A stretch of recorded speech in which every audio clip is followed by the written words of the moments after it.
There will now be an opportunity for silent prayer and meditation.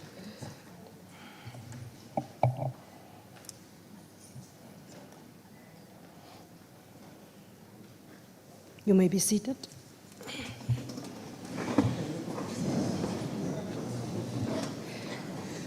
Let me take this opportunity to acknowledge the presence of the Honorable Premier, members of the Executive, the presiding officers, members of this Legislature, the guest of the MECs that is with us today, the media that is with us, the Secretary and the team.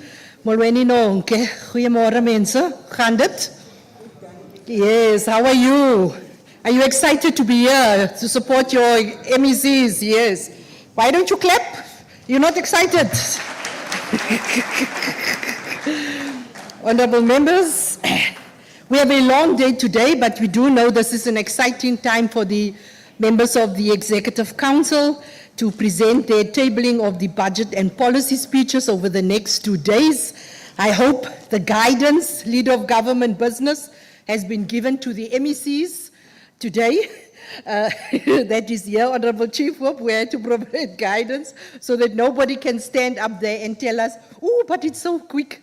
We have given you ample time today to deliver that budget and policy speeches. But we do have a few issues on our agenda that we need to conclude with before we can get to that process. May I, before we start, we know that the tendency usually is that after the respective MEC that have got guests, they will just all stand up with one and walk out. We are not going to tell you that you can't do that, because usually I know the MECs have got photo shoots and whatever after this process. But could you please do that with as little noise as possible? Because by that time we would already have called up the next MEC to come and to present, and we don't want those kind of disturbances.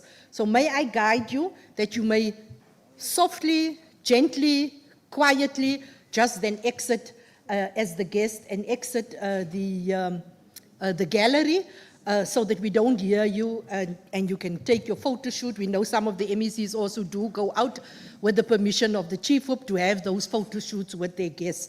We do hope that the experience will be valuable to all of you today that is here with us. I thought we had... Yes, I will come to that. Also, I think that in our midst today, we are also having students from the Ikala TVET colleges. Can you stand up? Where are they sitting? Sitting somewhere. I thought they would stand up. Don't we have them? Are they still outside taking pictures? Can you imagine that? So yes, we will then wait for them coming in. As they, yeah, and then we will duly recognize them at that particular point in time. So it's going to be 2 days. It's a marathon. Please be patient with us. But I also hope that we will get the best out of the legislature. We had the visit of the Lower Saxony last week, and thank you so much. I want to express my appreciation to all members of the Rules Committee, leader of government business that was standing in for the Premier. And I think they kept on asking us, so how is your debates? Is it acrimonious? I said, no, there's just one or two. There's just one or two of them that is like that in the House. It's unfortunate we did not have a House setting because their program was quite intensive, because they would have appreciated, you know, sitting and also listening and seeing how we debate in that respect. Honorable members, we will now go to notices of motions. I have received 9.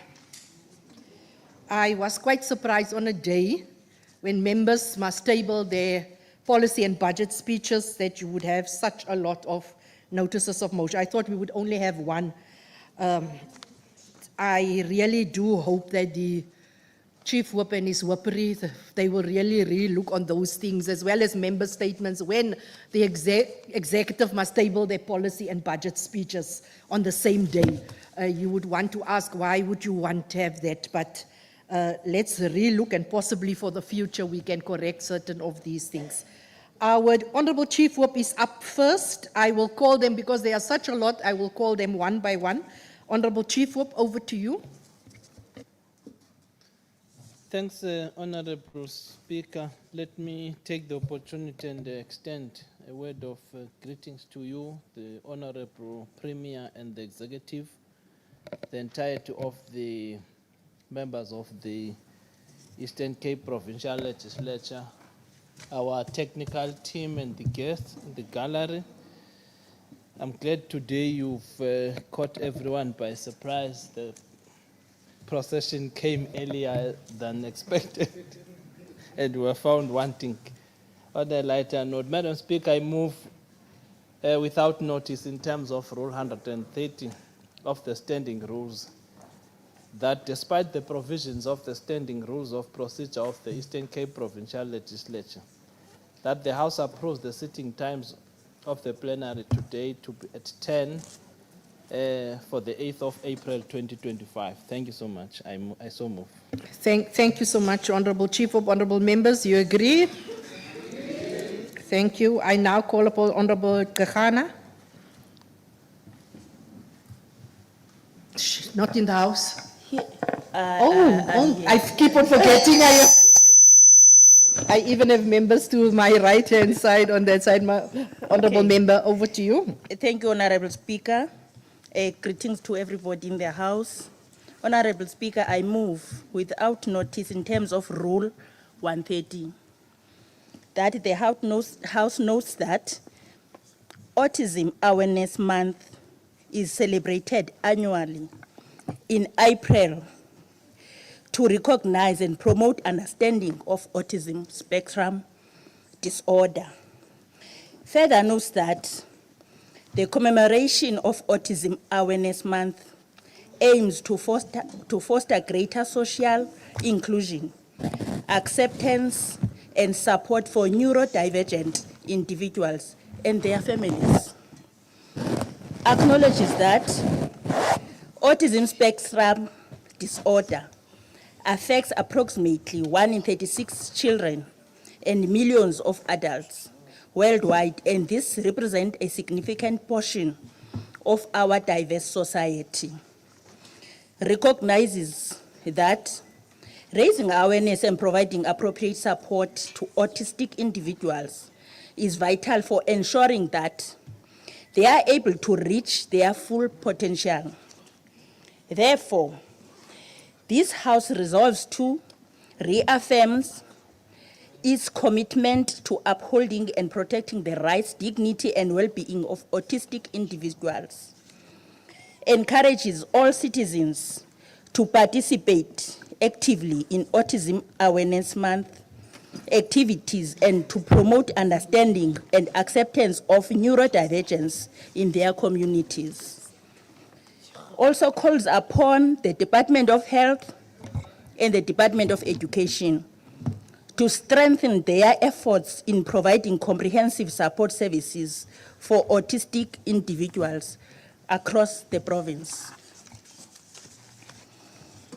Urges the Department of Education to widely implement inclusive education programs to ensure that autistic learners thrive.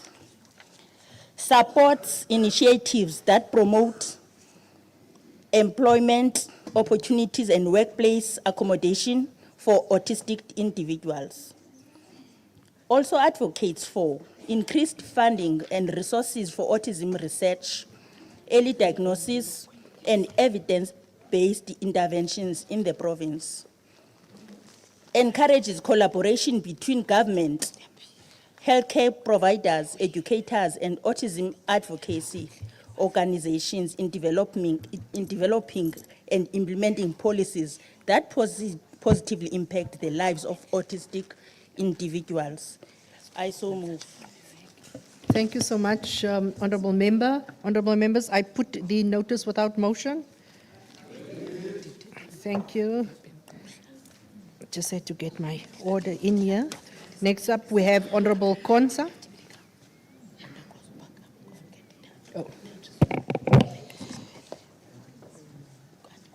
Honorable Speaker, Honorable Premier and the Executive, Honorable members and the guests, I move without notice in terms of Rule 130 that the House notes with grave concern that the Mdantsane swimming pool project under the jurisdiction of Buffalo City Metropolitan Municipality remains unfinished despite an expenditure of approximately 32 million rand of public funds.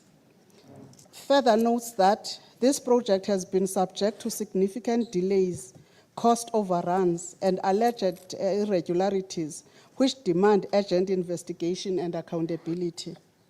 3, acknowledges that recreational facilities such as swimming pools, sports fields, and community centers play a vital role in promoting social cohesion, a healthy lifestyle, and crime prevention in our communities. 4, recognizes that many communities across our province continue to lack adequate recreational infrastructure, which deprives residents of important opportunities to healthy development and positive social engagement. 5, therefore, this House resolves to A, reaffirm the relevant authorities to expedite the investigation into the 32 million rand expenditure on the unfinished Mdantsane swimming pool project. B, demand that those who are found responsible for any financial mismanagement, corruption, or dereliction of duty in relation to this project be held accountable through the appropriate disciplinary and legal processes. C, urge the Department of Sport, Recreation, Arts and Culture to work with Buffalo City Metropolitan Municipality to develop and implement an actionable plan with clear timelines for the completion of the Mdantsane swimming pool. D, directs the Portfolio Committee on Sport, Recreation, Arts and Culture to conduct oversight visits to the project site and to monitor progress on a quarterly basis until the project is completed. E, call for a comprehensive audit of all stalled or incomplete recreational facility projects across the province, with particular focus on those that are in historically disadvantaged communities. F, encourage innovative public-private partnerships and community involvement in the planning, development, and management of recreational facilities in order to ensure their regular maintenance and sustainability. G, reaffirm this House's commitment to the right of all citizens to access quality recreational facilities, which are an essential component of community development, social cohesion, and nation building. I so move, Honorable Speaker. Thank you, Honourable Member. Honourable Members, I put the notice without, the motion without notice. Agree. Sorry. Thank you. Up next is Honourable Kasim.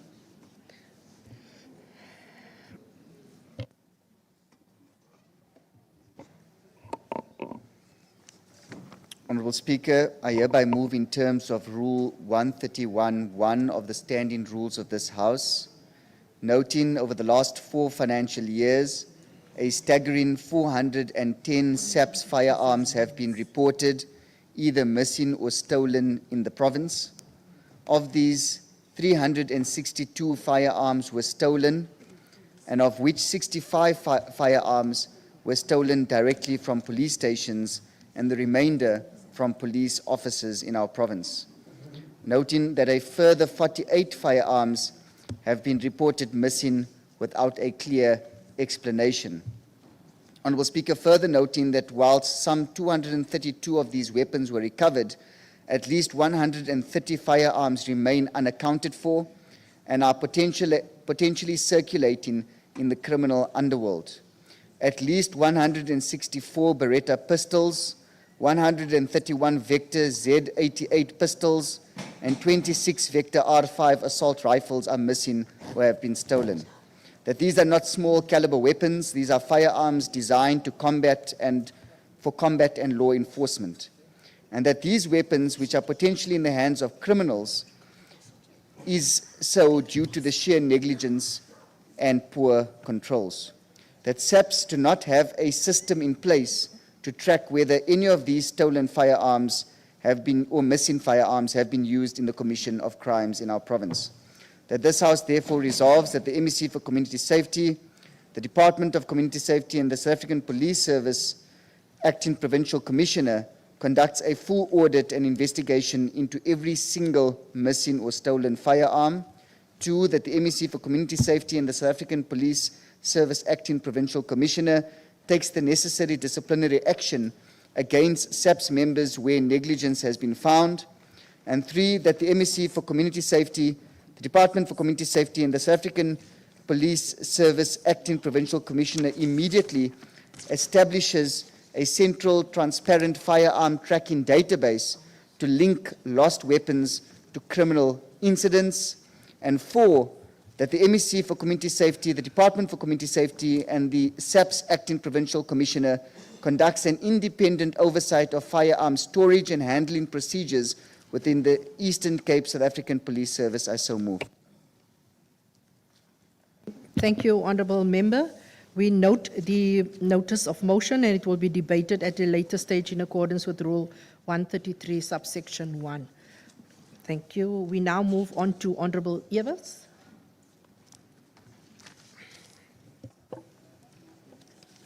Honourable Speaker, I hereby move a motion without notice in terms of the Rule 130 of the Standing Rules that the House notes that on the 1st of April 2025, the body of an infant was discovered on a beach in East London. The identity of the mother remains unknown. That this strategy reflects a broad and deeply concerning trend, including previous cases such as the mother who, overwhelmed by depression, took the lives of her children by mixing rat poison with her final meal before ending her own life. That the rising cost of living, record levels of unemployment have placed enormous pressure on families, particularly on vulnerable women who face harsh realities during and after pregnancy. That the Department of Social Development is mandated to drive awareness campaigns aimed at educating both women and men on services available through the department, including family planning, counseling, and foster care options. That the department's failure to adequately address the shortage of social workers has placed significant strain on the system and on the dedicated officials currently serving in overstretched conditions. Therefore, resolves that the Department of Social Development intensify its awareness campaign to ensure that communities are informed of the full range of social services available to mothers who, for any reason, may not be in a position to care for their infants. That the Department of Social Development expands its campaign to provide food parcels with particular focus on communities identified as poverty-stricken hotspots in order to support vulnerable families. I so move. Thank you, Honourable Member. Honourable Members, I put the motion without notice for adoption. Thank you.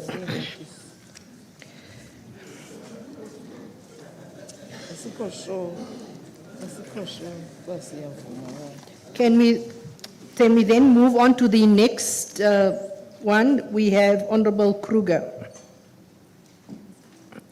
Over to you, Honourable Member.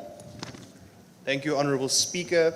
I hereby move a motion without notice in terms of Rule 130 of the Standing Rules, noting 1, the issue of collapsing water infrastructure in the Buffalo City Metro Municipality has reached distressing levels. 2, access to clean, sufficient water is a constitutional right, and the continued neglect of this crisis constitutes a violation of that right. 3, that communities within the western and inland parts of this metro, including Bisho, and right now, Honourable Speaker, you can go to any tap in this institution and there will be no water, Mdansane, Kaiser's Beach, Kids Beach, and Ngecha villages 2, 3, and 4, amongst other communities, have experienced prolonged and ongoing water shortages. 4, that the administrative seat of the province, the Eastern Cape Legislature, which is a national key point, has also been affected by this water crisis, often requiring officials to work from home, disrupting the functioning of this institution. 5, that this crisis is as a result of deteriorating water infrastructure and reflects a broader pattern of infrastructure collapse across the Eastern Cape. 6, that the Amatola Water Board has failed to provide adequate bulk water supply to all of the residents of Buffalo City, owing to institutional shortcomings including internal labor disputes, poor maintenance, and a failure to invest in infrastructure capable of meeting the needs of a growing municipality. This House therefore resolves, 1, that the Department of Cooperative Governance Traditional Affairs must engage with the Buffalo City Metro, Amatola Water Board, and other relevant stakeholders to develop short, medium, and long-term solutions to this ongoing water crisis. And 2, Honourable Speaker, that the Department of Cooperative Governance and Traditional Affairs must report back to this House within 30 days on their proposed plans and the progress made to address this crisis. Thank you. Thank you so much, Thank you so much, honourable members. Honourable members, I put the motion without notice for adoption. Thank you. We move over to, this actually will be the last one. Let me just say this will be the last, honourable members. This will be the last one as we have not received the 2 from the EFF. It was not put into format. So there is a process. Luckily, we are too short. So Honourable Hendricks, you are up next. Oh, there's Honourable Hendricks. Over to you. Thank you, Honourable Speaker. I hereby give notice that I will move in terms of Rule 131, Sub-Rule 1 of our standing rules that this House notes that in December of 2024, the Makanda High Court delivered a judgment affirming that the provision of scholar transport is a mandatory and integral component of the right to education. That the court ruled the government of South Africa is obligated to provide scholar transport to learners in the Eastern Cape, emphasizing that the immediate realization of the right to basic education as enshrined in the Constitution, Section 29, subsection 1.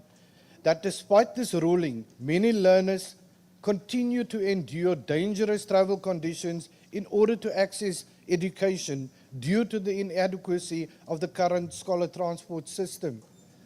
That the current budget allocation for scholar transport amounting to 815 million rand as adjusted has proven to be insufficient, as it already spent 500 million at mid-year for the 102 learners, 103,000 learners on the system. That the proposed budget of 795 million for scholar transport in 2025-26 is grossly inadequate to meet the growing demand and is unlikely to accommodate the additional 40,000 deserving learners that was excluded from the system in 2024. That this ongoing financial shortfall highlights the urgent need for the increased investment and a more sustainable, comprehensive solution to ensure that the safety and educational access for all learners in the province. Further noting that the financial shortfall in the scholar transport system has a direct impact on the safety and well-being of thousands of learners who remain vulnerable due to daily hazards that they have to face when commuting. That the continued underfunding of scholar transport undermines the right of learners to access education in a safe environment, potentially violating their constitutional rights. That the failure to address the budgetary constraints may result in further exclusion of deserving learners, perpetuating the inequality in education and limiting opportunities for the future of many children in our province. This House therefore resolves that the Department of Transport engage the National Treasury to urgently review the current allocation for scholar transport in order to address growing demands and adequately cover the transportation needs for all qualifying learners. That the MEC of Education engage with the relevant stakeholders, including the Department of Finance and the Department of Transport, to secure additional funding for scholar transport to meet both current and future needs. That the Department of Education table a comprehensive report before this House within 60 days outlining the financial shortfalls in the scholar transport budget and the impact on learner safety and access to education. And finally, that the House acknowledge the crucial role of safe transport in ensuring the right to education for every learner and calls for immediate and effective action to remedy the financial deficiencies currently affecting the system. I so move. Thank you. Thank you, Honourable Member. We note the notice of motion, and the motion will therefore be debated at a later stage in accordance with Rule 133, subsection 1. That brings to an end the notices of motions. We will now move on to member statements. I have only received 2 member statements, one from the Honorable Chief Whip and one from Honorable Dr. Knudsen. Honorable Chief Whip.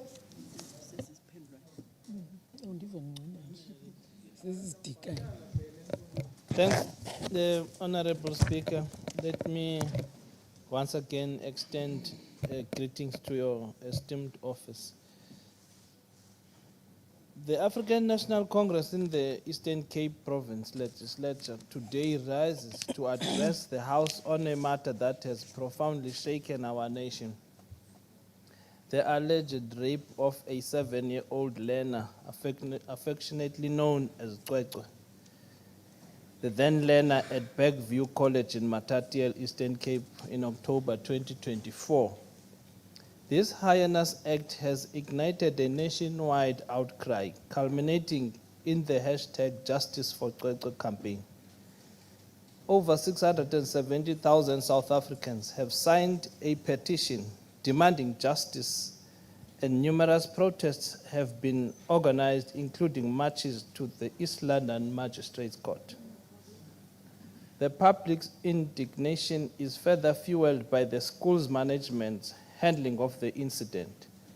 Reports indicate that instead of providing support and cooperating with authorities, the school offered the family a transfer letter and displayed a lack of cooperation with law enforcement agencies. This led the Eastern Cape Department of Education to deregister Bergview College for failing to provide a safe environment and for its non-compliance with the required standards. Honorable Speaker, this tragic event underscores the pervasive crisis of gender-based violence in our country. Our schools, meant to be sanctuaries of learning and growth, are becoming sites of trauma and violation. The statistics are harrowing and the stories are heart-wrenching.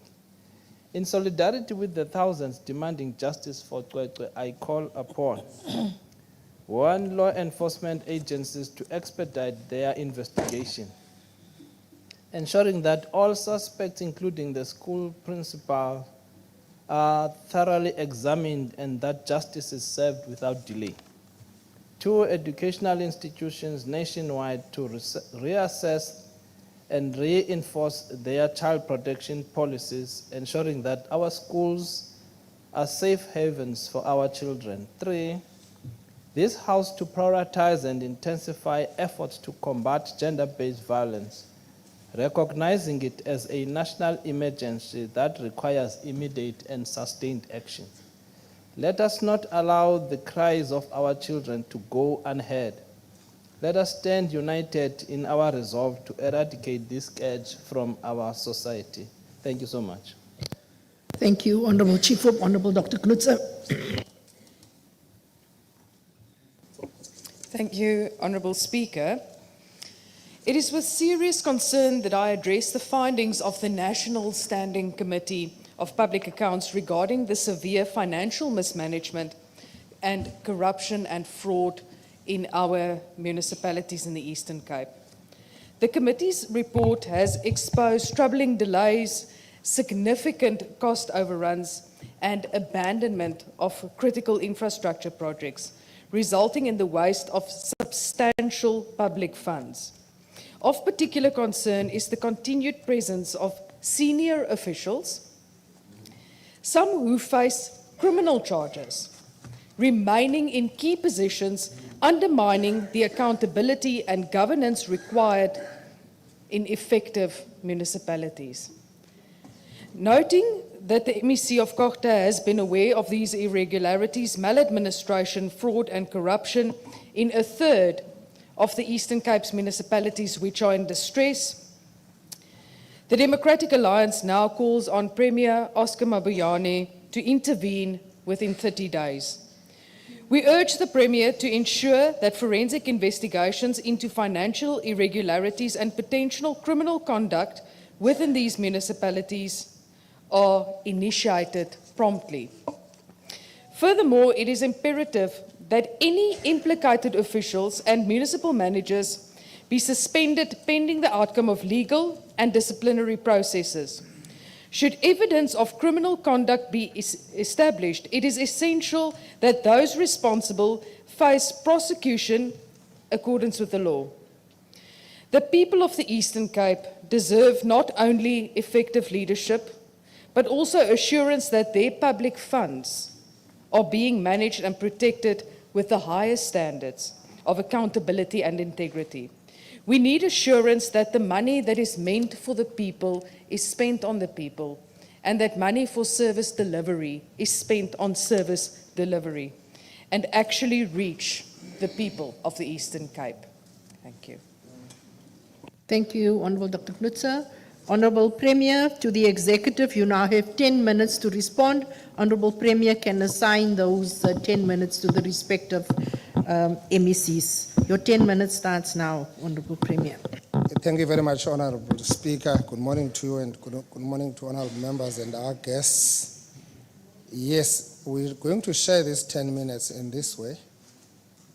MEC, we have established an interministerial committee that deals with this issue of gender-based violence and femicide, particularly focusing on the issue of this molestation, the rape of children, particularly around the case with other kids, particularly in Matatiele. I now know we've got about 6 of such kind of cases that have been coming up forward. Honorable MEC Ngata is going to say something on this as a convener of the interministerial committee. Honorable Gada is going to say something on this about the issue of the college closure and all that. And then Honorable Fanta is the person who has been working on this with the social workers dealing with this matter. I'm working with the family, Honorable Speaker, almost daily. I'm talking to the family almost daily. I'm talking to the Minister of Police almost daily. We are making it a point that no stone is going to be left unturned up until we get to the bottom of this. Even those who might have been left, we said all of them must be followed up, including those who might have been in a party during the similar period, because we are basically looking for the culprit. So almost everybody who might be a person of interest, we said that person must be followed to the latter. But I think they can come with specifics. On the issue of Dr. Knutze, and I think Honorable MEC Williams is going to come in. But what I can tell Honorable Knutze and the honorable members is that we are attending and dealing with issues of local government daily. We don't need 30 days. It's what we are doing almost every day of our lives as problems crops up. So we can't wait for 30 days while problems are escalating on the other side. Fortunate about Buffalo City, these are cases that Buffalo City from their SCOPA or MPEC and everybody else in the council they've been dealing with. It's the council itself that started the process of investigating these matters, the new council, to make sure that these issues are dealt with. So I'm leaving it there, but I'm just saying it's not a question of SCOPA from Cape Town came in, everybody's sleeping, people are resting on their laurels. They have been working on these matters, investigating them, to expose them. There's a report of SIU, which the council has been presented to the council. We are guiding the council on how to conclude and deal with that matter. But I think MECs can quickly deal with that. MEC Gada, MEC Ngata, MEC 1 minute, 1 minute, 1 minute. Those are good. Thank you, Honorable Premier. I would want to advise the honorable members, because Premier has taken 3 minutes of your 10 minutes. So between the 4 MECs that he has assigned, you basically have 7 minutes. Over to you. Thanks, Honorable Speaker. Just 1 minute. I think the Premier has actually given a guidance on the issue of Kwekwe and other related matters of rape, your VUCA rise, and the extra 5 ones that are there in the space. But what I can safely say in terms of the experience that we had, because that case has opened the eyes of government in one way or another, probably we needed to go back to the drawing board, Honorable Premier and Honorable Speaker, because of the policy gaps that I've picked up. you can't have a policy in government that you relate to institutions of government only on funding and don't have authority over them, which in my view, creates a bit of a problem in managing that case in one way or another. So there is a need of a tightening of the regulations that governs independent schools in the country in general, which of course will have to be looked into that. The ministerial committee has already identified that. But in relation to the closure of the school, that's another case because you only have a clause that allows you to relate with the institution in terms of the registration of licensing of independent schools, which then also allows the HOD to give them a 30 days notice for that. But under the current environment, you needed a bit of how do you manage the balancing act of that, because remember, you have got 400 kids that must come back on Wednesday, that is tomorrow. In terms of the school that the rape cases actually happened. So the intention was to push for Section 05 in terms of the Justice Act to force the individual for DNA test so that you can be able to at least to appeal to the individuals and the citizens to be abided by the law enforcement processes that is there. So hence I'm saying we're busy managing that and we're busy dealing with that. But equally, the speed of investigation internally, because you also have VUCA rise there, which happened on the same month of October, which have not been concluded internally in terms of them being sanctioned. But of course, the arrests have been made on that one. And also the Department of Safety and Justice has actually progressed very well on some of the related matters, except this one that has got a racial undertone. I want to emphasize that. That has got a racial undertone because the board is white, the principal is white, the learner population is black and African in character. Now, but that's another debate for another day, Chair. But I'm just saying, from a government's point of view, systems have been put in place to overhaul and deal with the matter. Thank you, Honorable MEC. I'm just guiding you because now effectively all the other three MECs have basically got 3 minutes left. 3 minutes left. You've taken 4 minutes.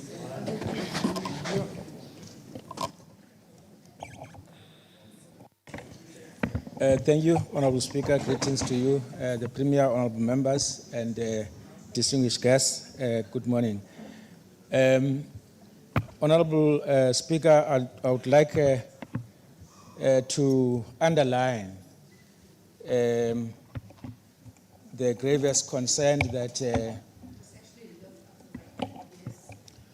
we are deeply concerned and outraged with these incidents of rape of children that are taking place in the province. And police and all law enforcement agencies are taking steps to ensure that whoever is responsible is brought to book. On this specific matter relating to Kwekwe, the National Commissioner has taken up the matter, has deployed a Major General to attend to it. And I wouldn't like to go further than that. Thank you. Seeing that there is only 2 minutes remaining, I see MEC Fanta, are you going to speak in 1 minute? Because otherwise we are doing a disservice to the second member statement that is there that Honorable William surely should also respond to. Over to you, MEC Fanta. Honorable Speaker, Premier, and members at large, I think Premier for me has covered almost everything. MEC, may you please switch on your mic?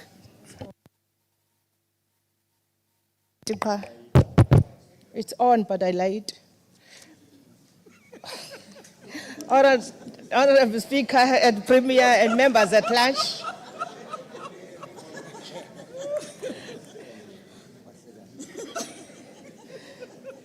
Please don't harass me. Thank you.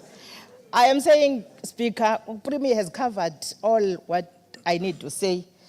Ours as social development, we're dealing with minors. Confidentiality comes first for us, but we're in this space since October. We have done our part as social development of taking the children for psychosocial support, for order for them to be ready for any case that is taking place, and also for them for healing. But I want to emphasize it's not only Kwekwe. There are more kids, minors, that are being brutally raped in that space. Thank you. So much, Honorable MEC. Honorable Williams, left with 1 minute, unfortunately. Thank you very much, Honorable Speaker. Greetings to the Premier, executive, members of the House, and the people of our province. Honorable Speaker, the questions are quite correct, and I would want to attempt to respond to the questions of Dr. Kunutse this way, that it is untrue that the MEC is aware of some officials being accused of criminality and therefore the MEC not acting on those. It's untrue and it must be raised as such. And members of the Democratic Alliance do write to me when there are issues. Your Mr. Honorable Odendal, Honorable Cowley, those are people who can accuse me that I've not acted on what they have exposed as a problem, but not to just accuse me unfairly. The second issue is that investigations are ongoing in those municipalities. We are not going to redo investigations, Honorable Speaker. They are already there. What has to be done is for councils to take decisions about those officials that may have involved in malfeasance and corruption. That's what should happen. On the water issue in Buffalo City, we've already set Premier, myself, Minister, Deputy Ministers of Water Affairs, Mayor of Amatole, Buffalo City, to deal with the issue of water crisis in Buffalo City. And as such, after those meetings, water returned in some areas, but we're still attending to others. But the issue of labor dispute is being attended to by the Amatola Water Board. And we're trying to stabilize with the minister, the board, because there's no stability within the Amatola Water Board. That's why some of these challenges find space of happening. But all these are matters that, indeed, as the Premier said, do not require any 30 days. We're working on them on a daily basis to try and resolve and bring services to our communities. Thank you very much, Honorable Speaker. Thank you so much, Honorable Williams. Honorable members, that concludes the member statements that we have undertaken. We will now move over to the actual agenda. But firstly, let's acknowledge the students from Ikala TVET College. They were entering as we were busy with the member statements. Can you acknowledge, where are you sitting? I'm not sure if it's right there in the corner. Can you just stand up? Can you stand up first so that they can see you and acknowledge them? Yes, they are from the Sterkspruit campus. They are you may be seated, thank you so much. They are visiting the legislature as part of their final year public management N6. They are also assisted by the officials with their educators, and we wish to welcome Mr. Sifumba, Mr. Gogogo, I hope I pronounced that correctly, as well as Mr. Pali, that is with the students. I'm not quite sure, my apologies for that. We will now go over to ask the Secretary to read the first order of the day. Just some ground rules. Please do not use flash cameras in the legislature. You are disrupting the people at the presidium. Please, it is disrupting everyone. As I'm sitting here, I saw a few of those flashes. Please, it's not allowed in the legislature. Please, and if people are speaking, the executive are speaking, and whatever they are saying, you may clap therefore, please, but you may not howl or shout. Please, but you can show your appreciation in that respect, please. But you are not going to jump over the glass as well. You will be removed from the house. So your exuberance is encouraged. If there is dissatisfaction, it is encouraged, but it will be done in a discipline and conforming to the rules of the house. Let me ask the Secretary to read the first order of the day. Tabling of vote number 1, Office of the Premier. I now call the Honourable Premier to the podium to present his 2025-26 policy and budget speech. No, we will give you 30 minutes. If you can do less, Premier, you know, then we have a bet going. Your time starts now, Honourable Premier. Thank you very much, Honourable Speaker. Good morning to you, and, Deputy Speaker. In absentia, members of the Executive Council, the members of this august House, the Acting Director General and all HODs as well as CEOs present, Chapter 9 and Chapter 10 institution. I've seen the Public Service Commissioner in our midst, distinguished guests. Someone said today I don't have a guest here. All these guests have got nothing to do with OTP. I don't know. Fellow citizens of the Eastern Cape, good morning. Honorable Speaker, 2 months ago, we came to this House to table the first State of the Province address for the 7th term of our government. That State of the Province address, which we said was inspired by the 70th anniversary of the Freedom Charter, is the basis and guiding document for the policy speeches that will be tabled in this House today by government departments. The narrative you will hear, honorable members, in all policy speeches that will be tabled here is one of common purpose to realize the 3 interrelated strategic priorities of government for this term, which are inclusive growth, job creation, the reduction of poverty and tackling the high cost of living, the construction of capable, ethical, agile, and developmental state. We must, again, Honorable Speaker, indicate that these 3 priorities are aligned with the priorities of the government of national unity. I'm not sure if we still have one. Yes, government of national unity. Honorable Speaker, the year 2025-2026 marks the first year of the 7th term towards the last cycle of the Provincial Development Plan, the Vision 2030.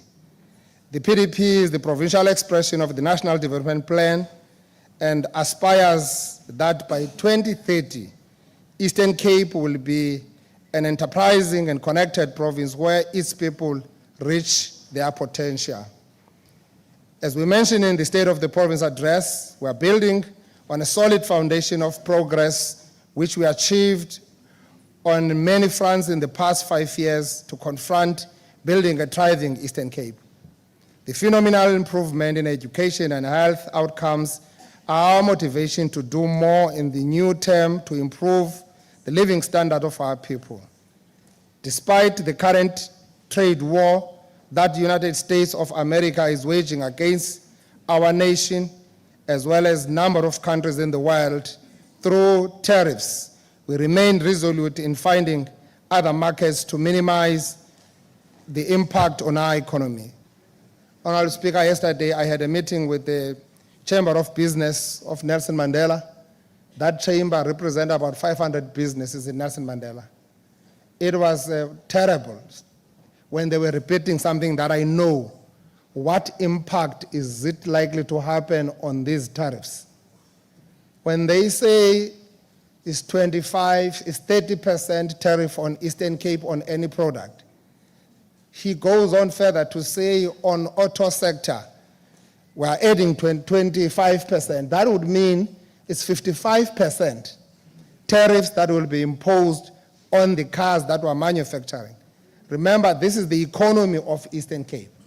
So it's terrible challenge on agriculture, particularly on citrus, that we are also exporting to that side. Yes, of course, it's quite minimal what we're exporting to US, more that we're exporting to European Union, but it is going to be quite negative on our economy. We must brace ourselves for more terrible to come around the issues of economic growth. We're alive to the fact that there are also broader socio-economic limitations presented by the reality of fiscal constraints, climate change, unfavorable geopolitical factors, crime, and general erosion of public trust. OTP, as the Apex Department, has facilitated the development of 9 integration areas as a strategic move towards policy coherence. Speaker, the OTP has the responsibility of providing strategic leadership and coordinating as well as monitoring the implementation of these priorities. In the 7th term, the department has chosen a capable, ethical, and a developmental state working with all stakeholders to achieve equitable development, as it is impact statement for the term. The impact statement will be pursued through the implementation of programs in 5 key outcomes areas summarized as follows: a growing, inclusive, and equitable economy, an educated, empowered, and citizenry, a healthy population, a vibrant, equitable, and enabled communities, a capable and ethical as well as accountable state. In 2025-2026, the Office of the Premier Vote 1 is allocated 1.5 billion, which is a 22.3% increase from the previous year, being 1.2 billion. These resources will be used prudently to effect a maximum impact on our targets. Program 1, Honorable Speaker, will be getting about 175.9 million. Program 2 will be getting 165.5 million. Program 3 will be getting executive support and will be getting 322 million, which will be looking at the executive support and stakeholder management. Program 4, it will be getting about 855 million, which will be looking at governance, state capacity, and institutional development. Honorable members, the 30-year review has indicated key lessons that OTP takes towards 2030, which will demand focus on economic development, especially the development facilitation through growth frontiers. The program within OTP strives towards the realization of these efforts by working with other development partners and vibrant government cluster system. I was speaking to one of the key executives of Discovery this morning around the issues of health. We're going all out to look for partnership with the private sector on how best can we get challenges that we're experiencing around health being sorted, particularly the shortages of resources based on the allocation we have. I've asked the Office of the Premier, Honorable Speaker, to sit down with health and education respectively together with the OTP. I'm going to go line item by line item, cost item by cost item, to justify the budget that we're giving into these departments, to make sure that indeed the money that we allocate into these 2 departments, we do receive the value for that money into those 2 departments. So I'm no longer abdicating that responsibility, I'm taking it upon myself. Madam Speaker, the department remains energized by its guiding mantra of leading development with excellence. The 2025-2026 annual performance plan expands on the 5 core outcomes. The first outcome is growing an inclusive, equitable economy. This outcome area will be realized through the following initiatives, which are transversal in nature: the coordination of skills development and training programs for the economy.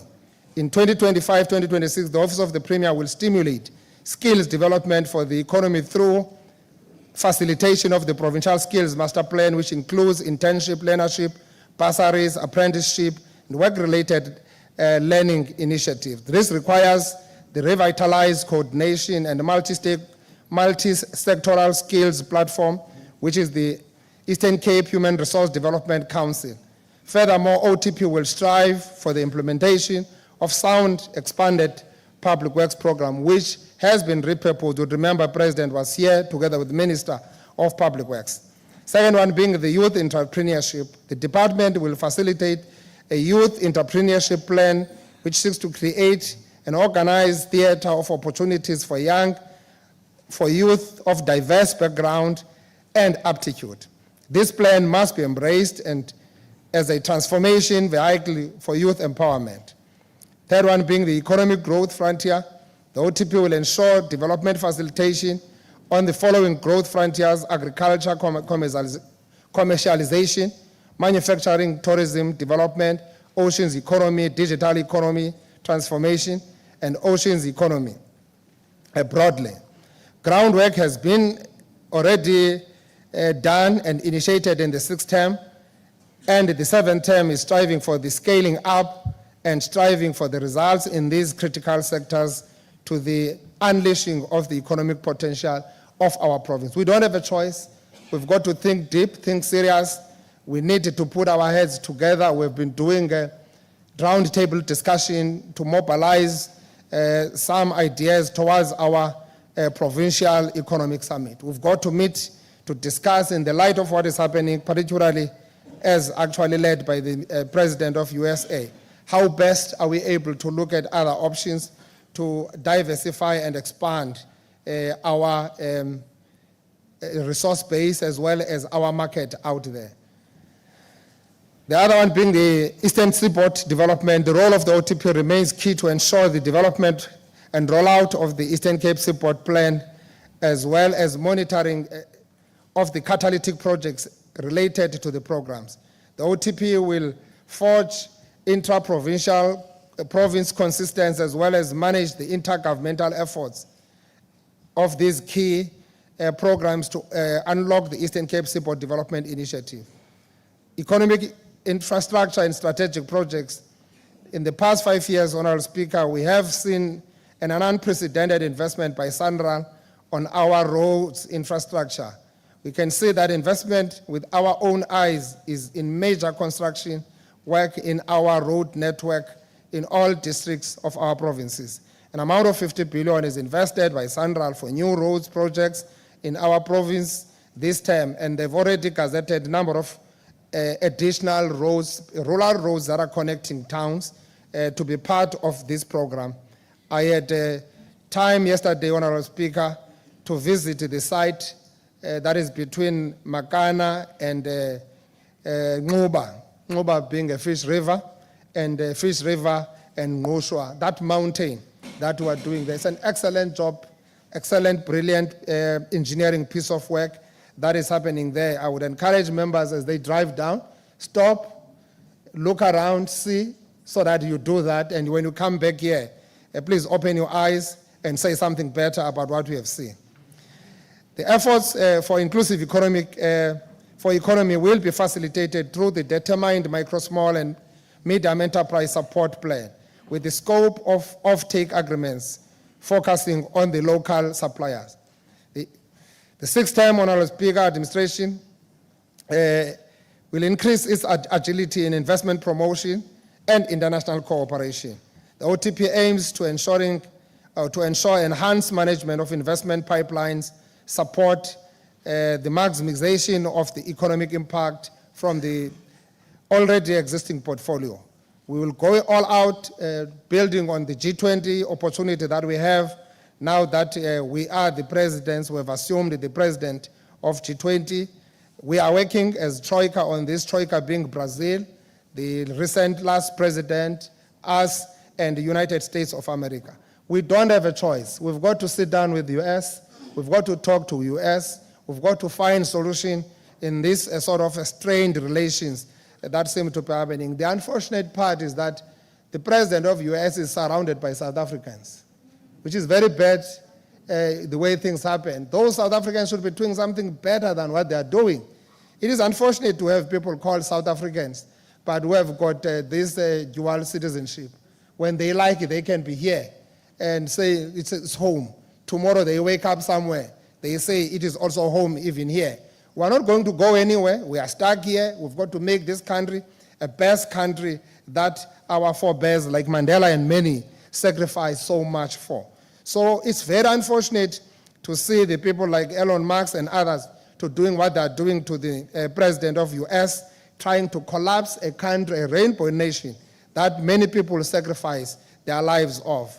Even those who are friends to them, we're appealing to them to talk to them, to come into their senses.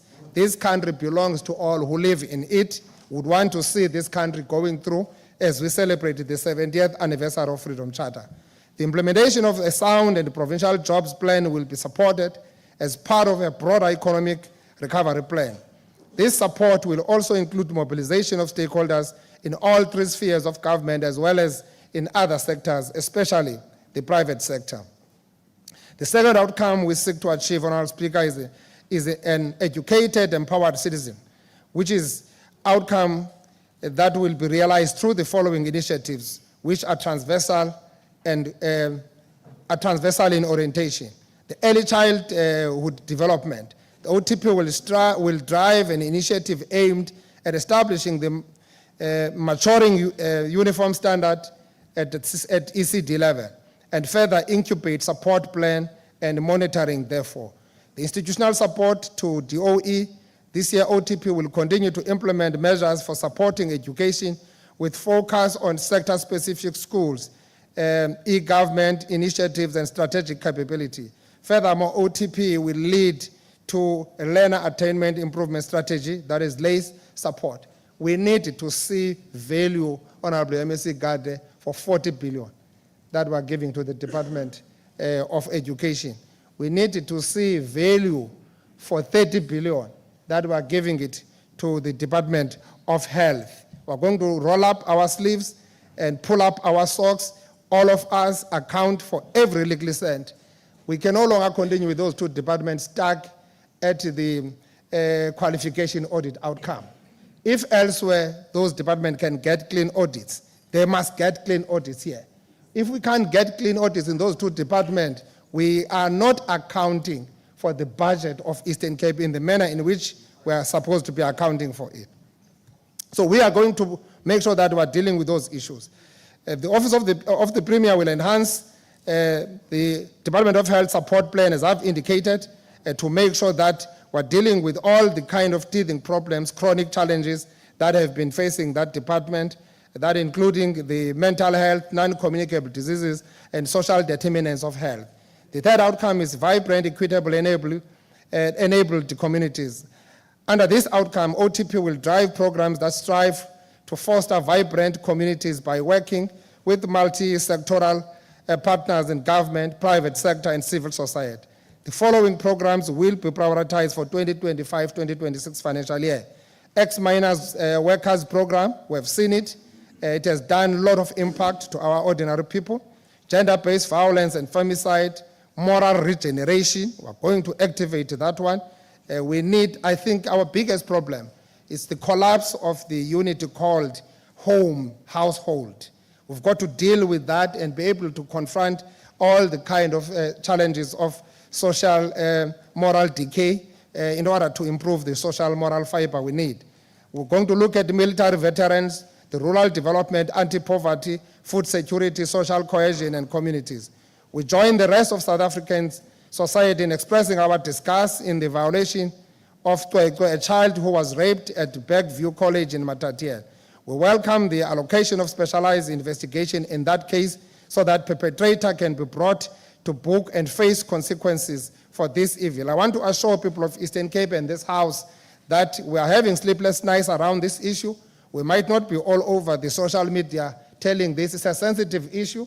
We've got to allow laws of this country to take its course, but we are going to make sure that we get the perpetrator on this matter. Working with health as well as social development, we're looking at the options on how best can we get a child speaking out.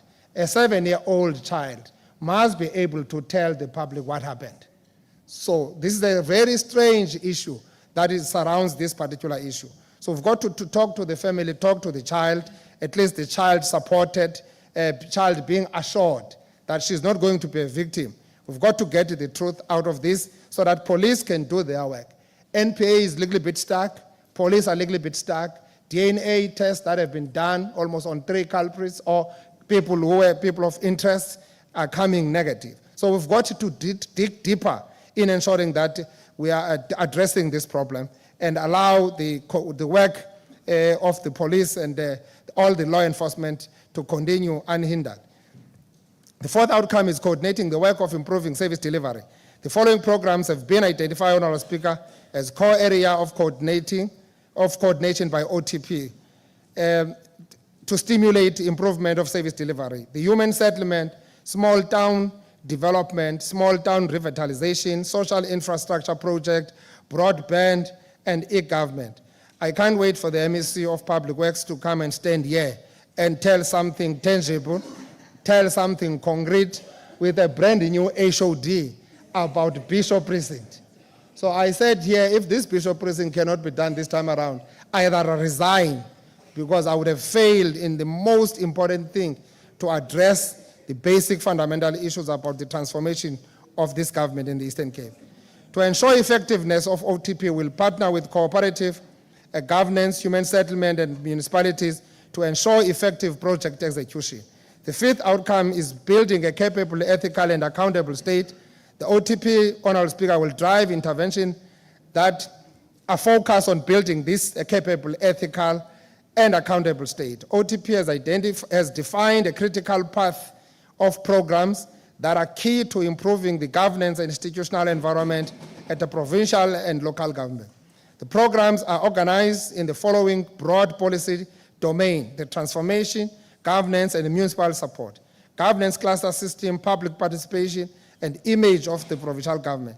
The department will therefore drive for results in the following areas: the recognition and resolution of dispute of traditional leaders, litigation management in the government, provincial integrity management, management of performance and head of departments, implementation of exec legislation, improvement of department audit outcomes and provincial audit outcomes, rationalization of provincial public entities, implementation of EXCO resolution and SOPA directives, revenue generation and support plan.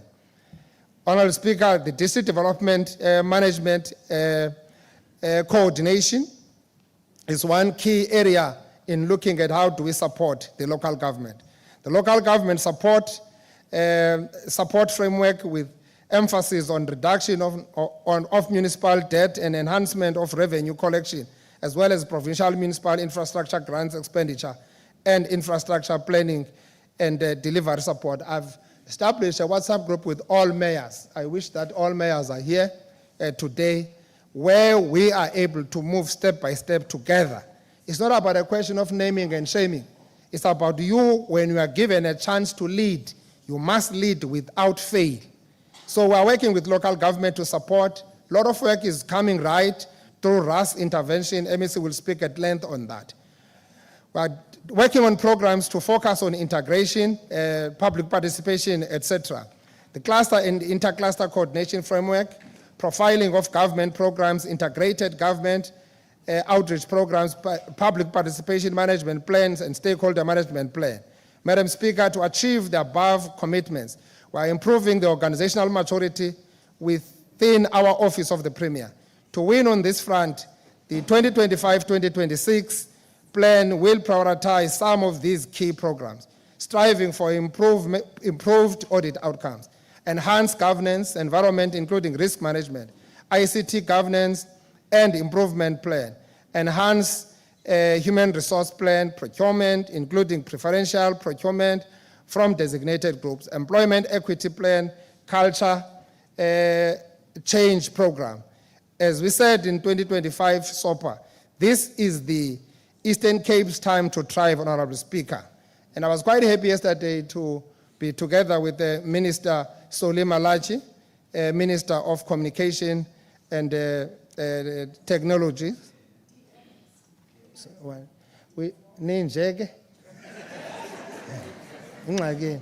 We don't have DA ministers. We have got the ministers of South Africa under President Ramaphosa. I wish President can give me 1 week to be the president so that I can show you what is supposed to be done by this minister. Iphume yonke le mfuqumfuqu unayo nale confusion nayo. Umuntu abe semgcini. So the agility, Honourable Speaker, we displayed in the past 5 years will be doubled as we push. Bamosha mana abantu abo. Hey. Baza implementa njani ngokula budget? Bathe abayifuni. Bafuna imvubo abo. The agility displayed in the past 5 years will be doubled as we push for more to achieve PDP. Ndivumele ke, Honourable Speaker, as I'm sitting down to table before you the annual performance plan, operational plan, strategic plan, said Department of the Premier, as well as EXEC annual performance plan. Thank you very much, Honourable Speaker. Thank you.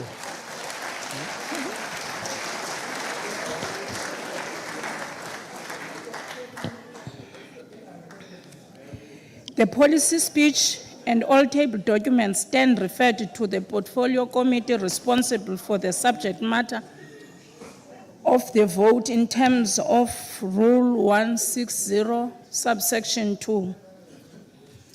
I will ask the Secretary to read the second order of the day.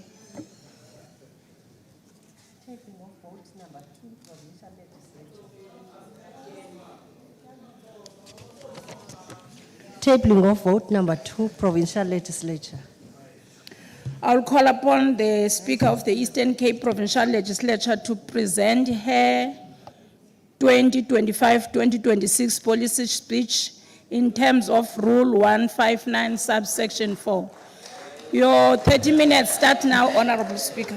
Thank you so much, Honourable Deputy Chair of Chairs, to the Honourable Chair of Chairs, to the Premier of our province, to all members of the Executive Council, all honourable members in the House, our Honourable Chief Whip, to all our invited guests, our Chapter 9 and Chapter 10 institutions that is with us, ladies and gentlemen, molweni nonke.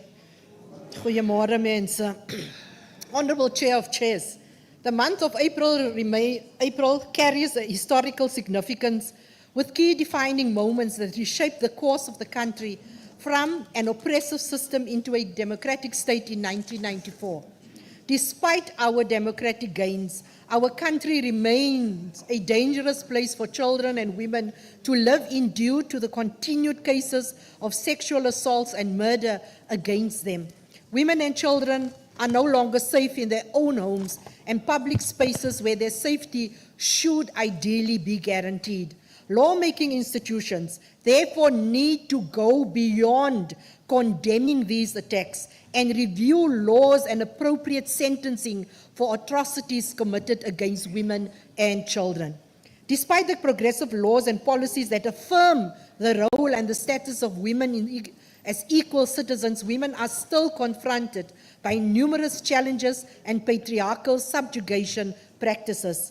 Violence against women also manifests in the workspaces through unwarranted personal attacks and undermining of women in leadership positions, as if being at the helm of leadership in this country is a preserve for men only.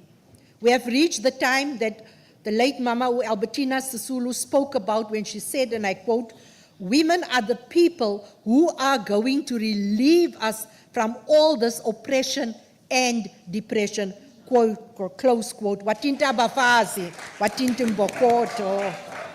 Yes, can you say it louder? Watinta bafazi, watinta mbokoto, yes. This year also marks the 70th anniversary since the adoption of the Freedom Charter at the Congress of the People in Kliptown. It is this historic Congress of the People that our democratic state and transformation agenda was conceptualized. The legislature has seen and presided over an avalanche of legislation that seeks to conform with the principles and the ideals the Freedom Charter espouses. Here I can cite a few acts. For instance, the BELA, the NHI, and the Expropriation Act that are now reverberating in the corridors of the White House in America, but were once Section 76 bills that this legislature was seized with and deposited by negotiated mandates of the people of the Eastern Cape to the National Council of Provinces. Honourable Deputy Chair of Chairs, this is the first policy speech for the 7th term of the legislature, and the legislative arm of the state is central to building a capable, ethical and a developmental state. Therefore, it is important to consider the objectives of the National Development Plan against the backdrop of the legislature's own functions. The NDP outlines how the legislative sector should exercise its constitutional duties of holding the executive accountable. It states, and I quote, "All sectors of society, including the legislatures and the judiciary, must ensure that the fruits of development accrue to the poorest and the most marginalized," close quote. This means that in executing our mandate of lawmaking and oversight, it should translate to an improved quality of life in the Eastern Cape. We have reviewed and crafted a 5-year strategic plan for the legislature for the period 2025 to 2030. Our vision is that of an activist, transformative, and an agile People's Assembly. To this end, we have identified 6 priorities for this 7th term. In enabling us to implement these priorities, it would require that the legislature is enabling the people to fully participate in the administration of their own affairs, using our programs as vehicles for transformation, giving effect, therefore, to the Freedom Charter declarations that the people shall govern and share in the country's wealth. Honourable Deputy Chair of Chair, parliaments and legislatures were put on the spotlight on the Judicial Commission of Inquiry into allegations of state capture regarding the effectiveness of our oversight role and holding the executive accountable. To achieve this, legislatures can rebuild public trust and reinforce our legitimacy as democratic institutions by prioritizing transparency, accountability, responsiveness, ethical leadership, and ensuring that we delivered on the promised results. We started this year with the improved matric results in 2024, and we want to congratulate the class of 2024. The ongoing support by parents, SGBs, broader community, Portfolio Committee on Education, and the Department of Education has been invaluable to the upward trajectory in the recent years.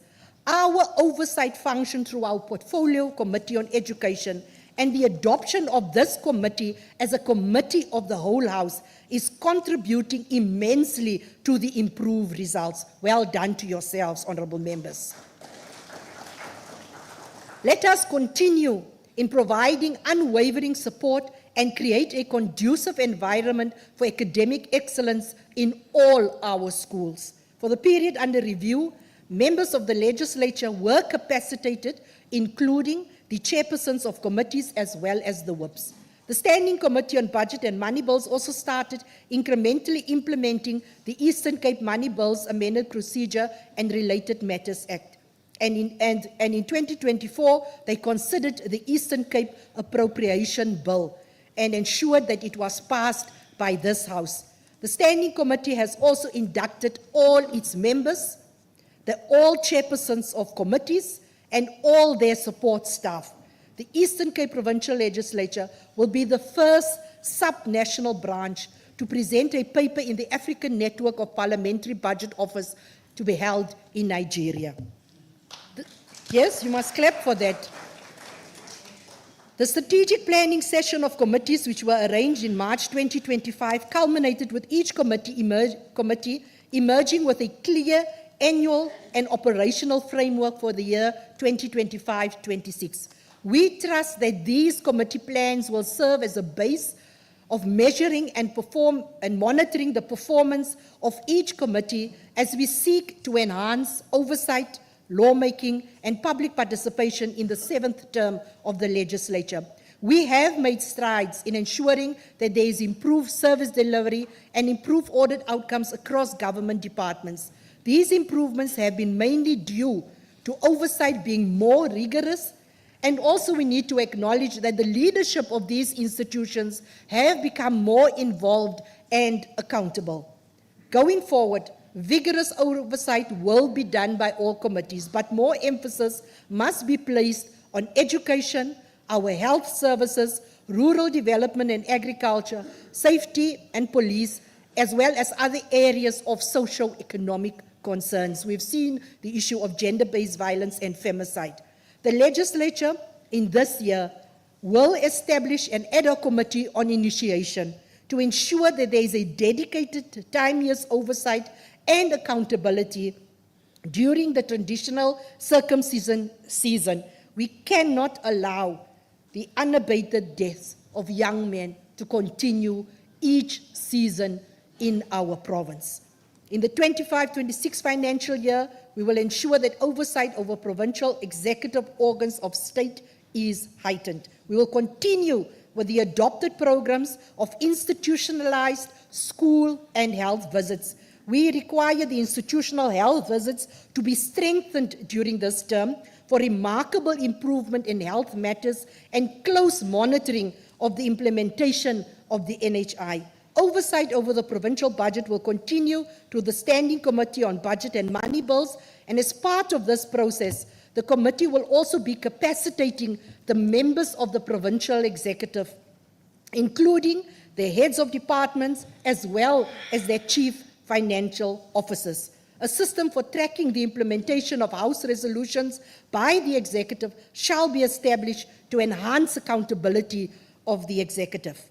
In terms of our lawmaking, Honourable Deputy Chair of Chairs, we have passed several bills in this House already, and in line with our key priorities for the term, we shall focus on the capacitation of members to initiate private members' legislative proposals. Already this process has started with the first round of capacitation being rolled out for the members of the Standing Committee on Law Review under your leadership, Deputy Chair of Chairs.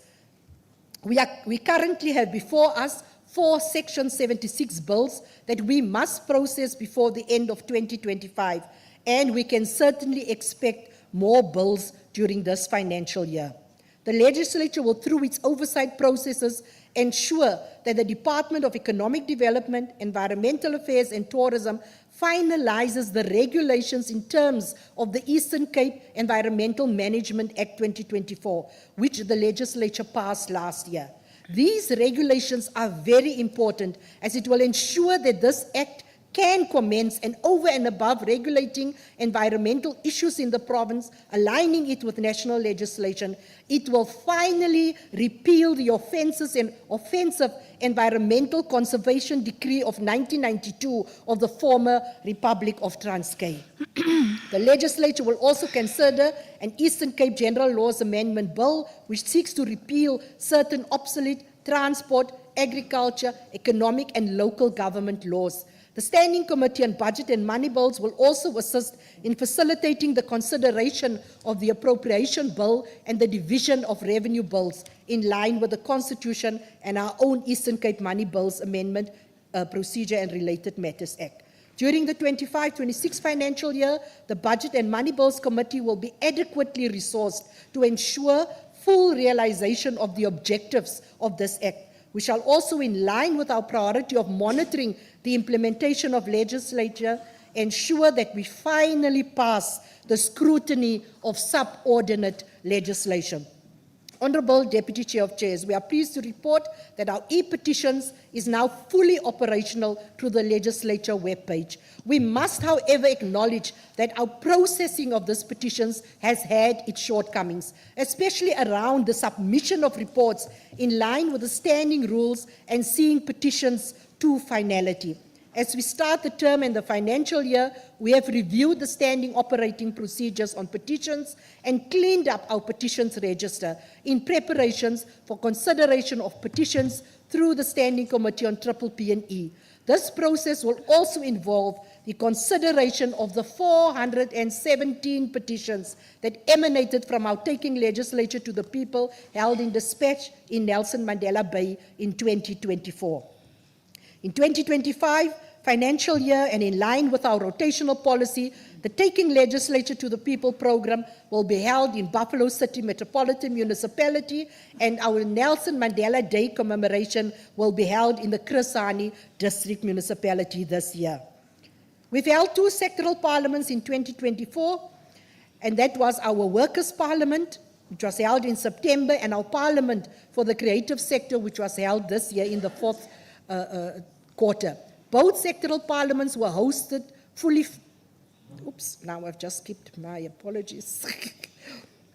Both parliaments were fully physical, and we had over 700 participants, and all of these were preceded by district workshops to prepare all the participants.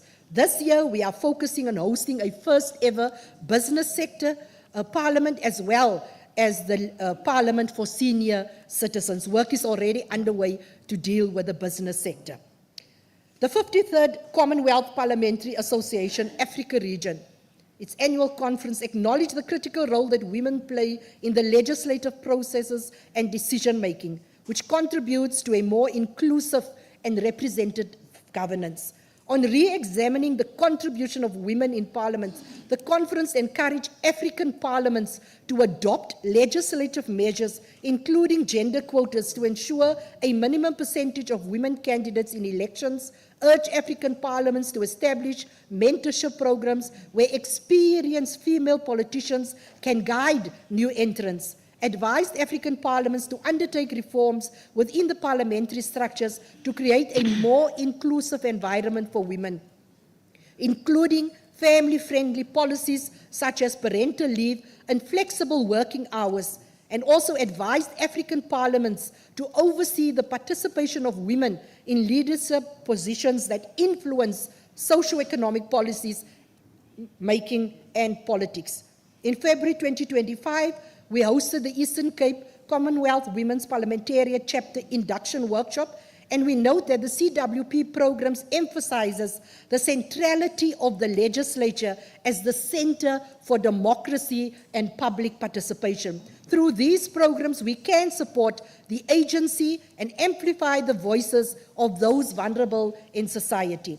The CWP needs to build on these by ensuring that there is visible and significant positive impact on our society. The impact must be based on scientific evaluation of the success of each program through both how it has been received and the resultant impact in fostering positive change. The biggest task for the members of the CWP and other gender machinery structures is how to translate the CWP resolutions into tangible programs that ordinary women in different levels of society can relate to and feel empowered. The conference held in Ghana resolved that the Commonwealth Charter should apply to all Commonwealth citizens. In implementing that resolution, the CWP hosted the Men's Parliament in March, which coincided with the human rights as well as the escalation of the gender-based violence that we are facing in our Eastern Cape and in the country. In the 25-26 financial year, we will be hosting the disability sessions focusing this year on albinism. The intention of this session is to demystify albinism and end discrimination and promote human rights. In addition, a webinar exploring the intersection of human rights and legislative processes through digital access will be hosted under the auspices of the CPA. In 2025-26 financial year, the legislature is reviving its agreement with international stakeholders, and we have just done so with a visit by the Lower Saxony Parliament as a first. During the 7th term, a key focus will be forging collaborative partnerships to enhance the mandate of the legislature. Strategic partnerships have been formed and are to be maintained with institutions supporting constitutional democracy and other key organs of state through intensive engagements. The outcome of these engagements produced a groundbreaking statement of intent signed between the legislature and our institutions supporting constitutional democracies and organs of state, which entails cooperation to fulfill the respective constitutional obligations and collaboration on matters of mutual interest, including but not limited to oversight, accountability, and public participation. Honourable Deputy Chair of Chair, the phased-in approach on implementation of our ERP system has now come to finality, with the last module to be rolled out in April. I must commend the Secretary to the Legislature for taking leadership of this project, and we shall conduct post-implementation audit, review, and measure the benefits of this system to the business of the Legislature. Vigorous training shall continue to build the capacity of the staff for effective utilization of the system. The revision of the strategy of the 7th term requires to be supported with human capital. Hence, the review of the organogram is being embarked upon. This is premised by a comprehensive business process mapping to inform the current operational model that supports the constitutional mandate of the Legislature. Honourable Deputy Chair of Chair, we have been allocated 750.5 million in this financial year, and over the MTF, we will receive 2.1 billion. This amount includes an additional allocation of 16 million for upgrading our ICT infrastructure to enhance utilization of virtual platforms in the House, and 10 million as part of the transfers to political parties in the 25-26 financial year.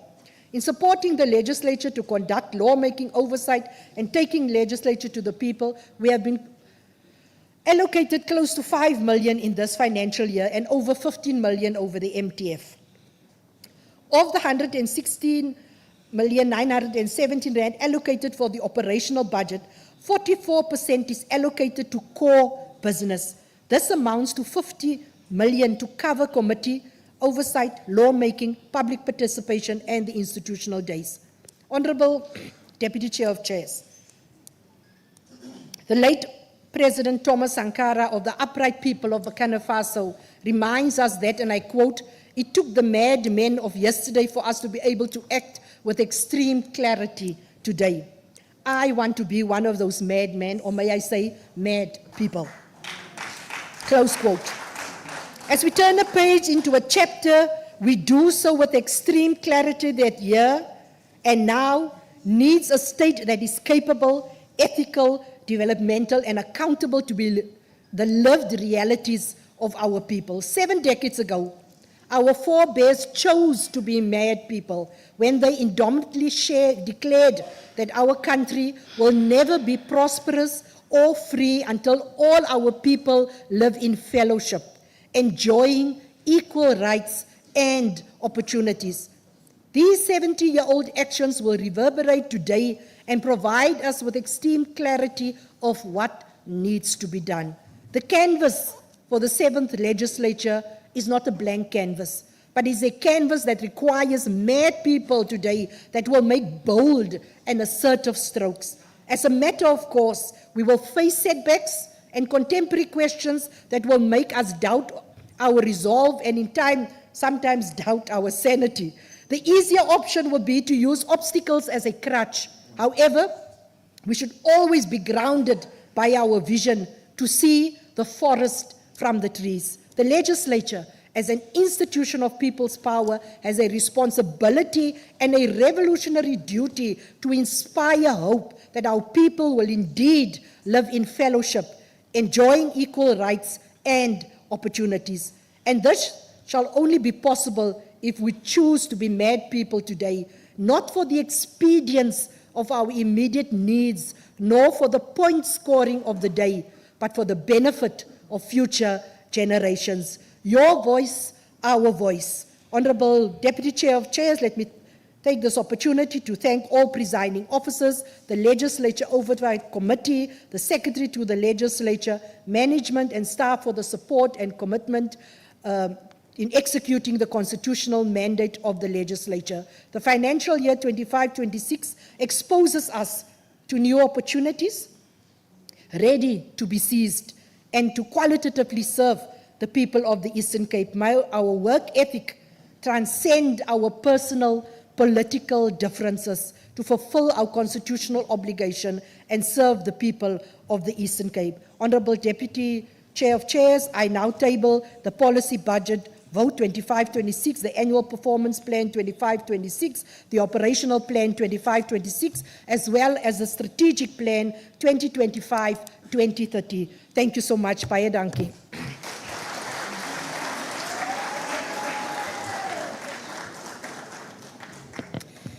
The policy speech and all the tabled documents stand referred to the portfolio committee responsible for the subject matter of the vote in terms of Rule 160 subsection 2. I will ask the secretary to read the third order of the day.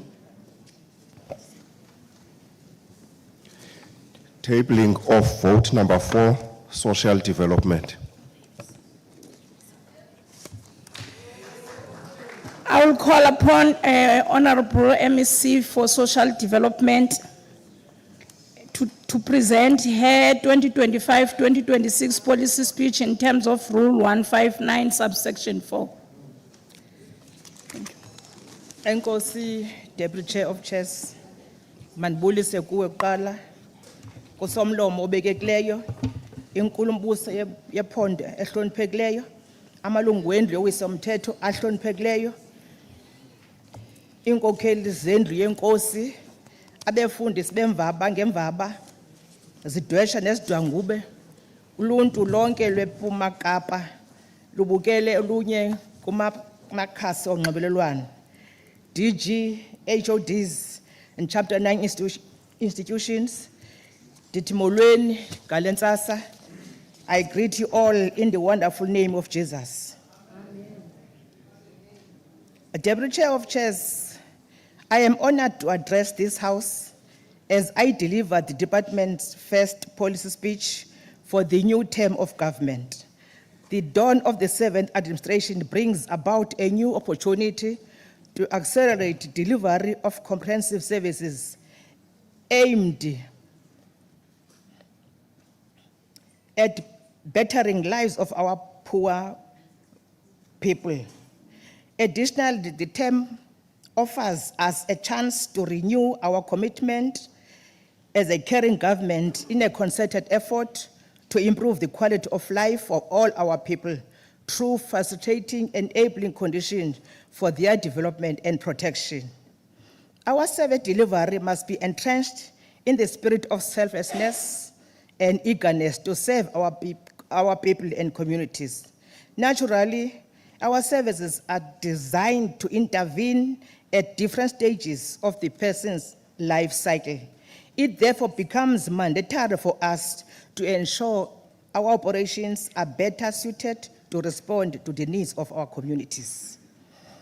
Honorable members, the recent poll outcomes are a stark reminder of the fact that the will of the people will always prevail. The outcomes are clear indication that communities are not happy and therefore will have to properly respond to their needs through innovative approaches and comprehensive strategies.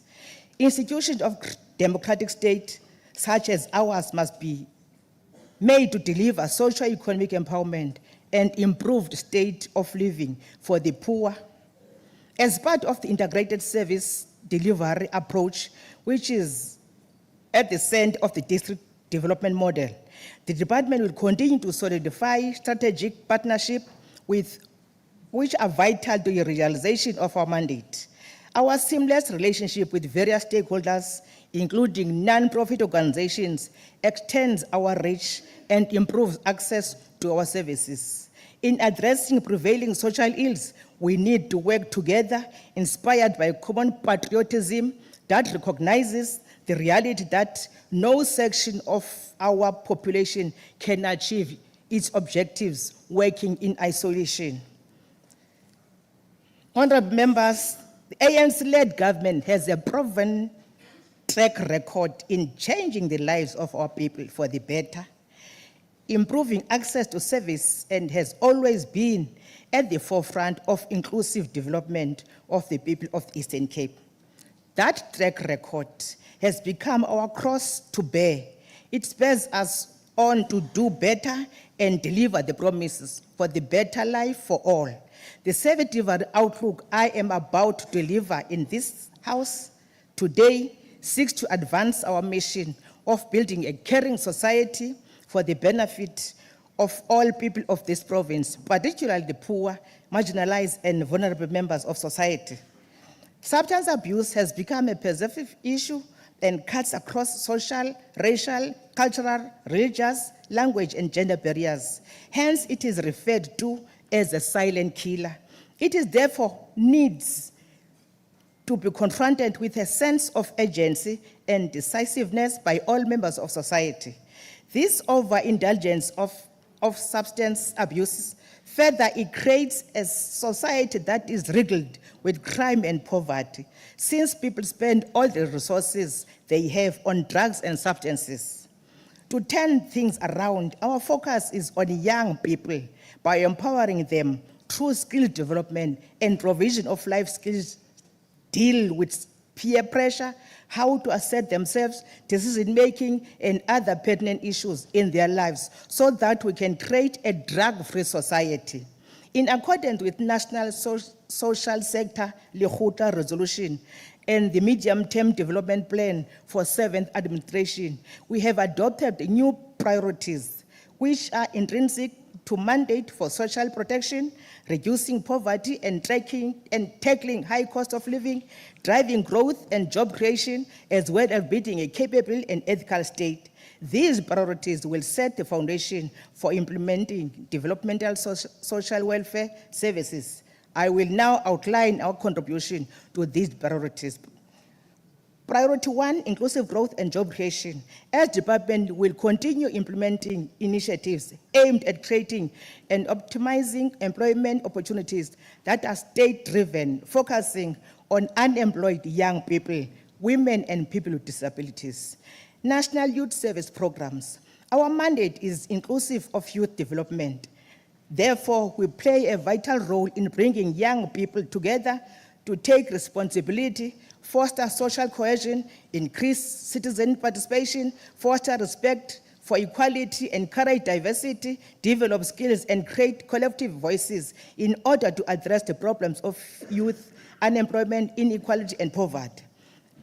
As a sign of commitment to youth development and empowerment, we will appoint 110 national youth service participants. The budget set aside for this is 3.1 million. Public Works expanded program will remain an important vehicle for creating a safety net for the poor and vulnerable to curb unemployment and alleviation of poverty.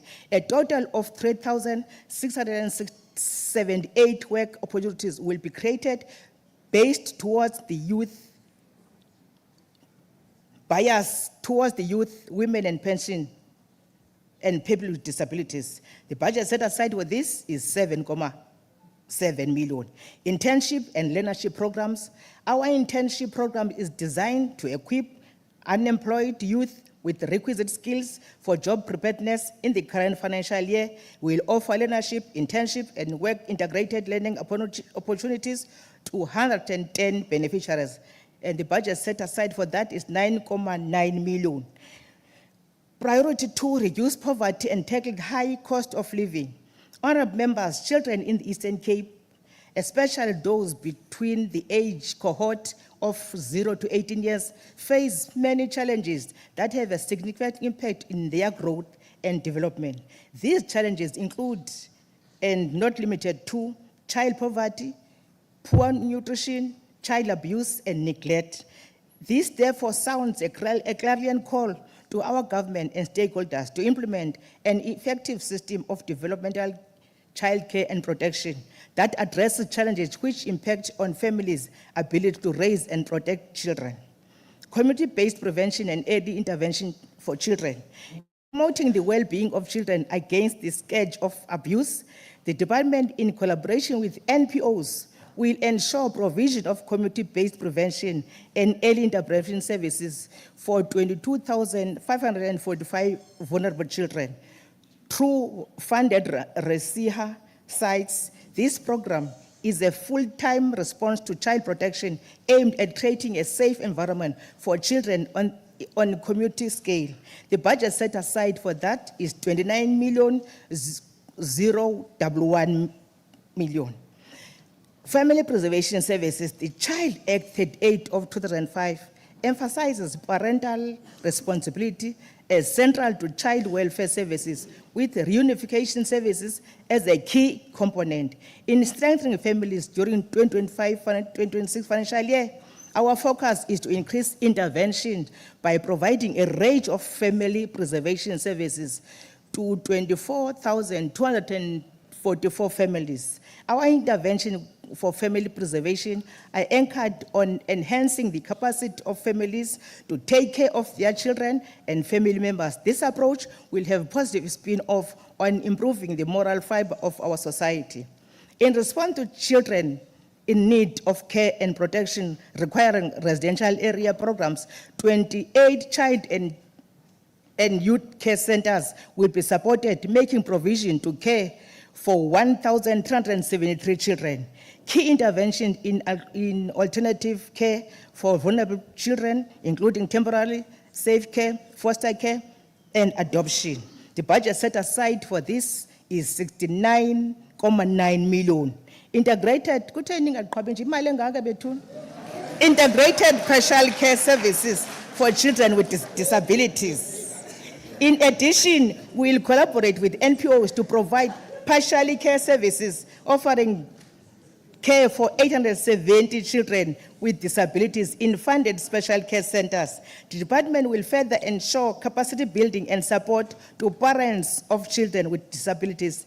This will enhance the strength and capabilities of parents to actively participate in improving the quality of life of their lives. If baniyakhumbula umntwana wasembizana umama wakhe bexakiwe ngaye, so the budget yenzela uba la mama uxakwe ngula mntwana wakhe akwazi udilishana naye umntwana angambopheleli emthini. The budget set aside is 5 million.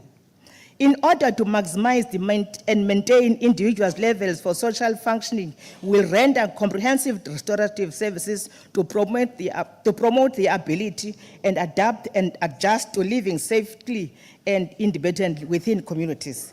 Substance abuse prevention, treatment, and rehabilitation. In line with Goal 1, prevention and treatment of substance abuse, our Provincial Drug Master Plan will roll out the prevention and awareness program on drug abuse will be intensified. Very honorable member, the awareness program is SINAZO. The demand reduction intervention will target schools and institutions of higher learning.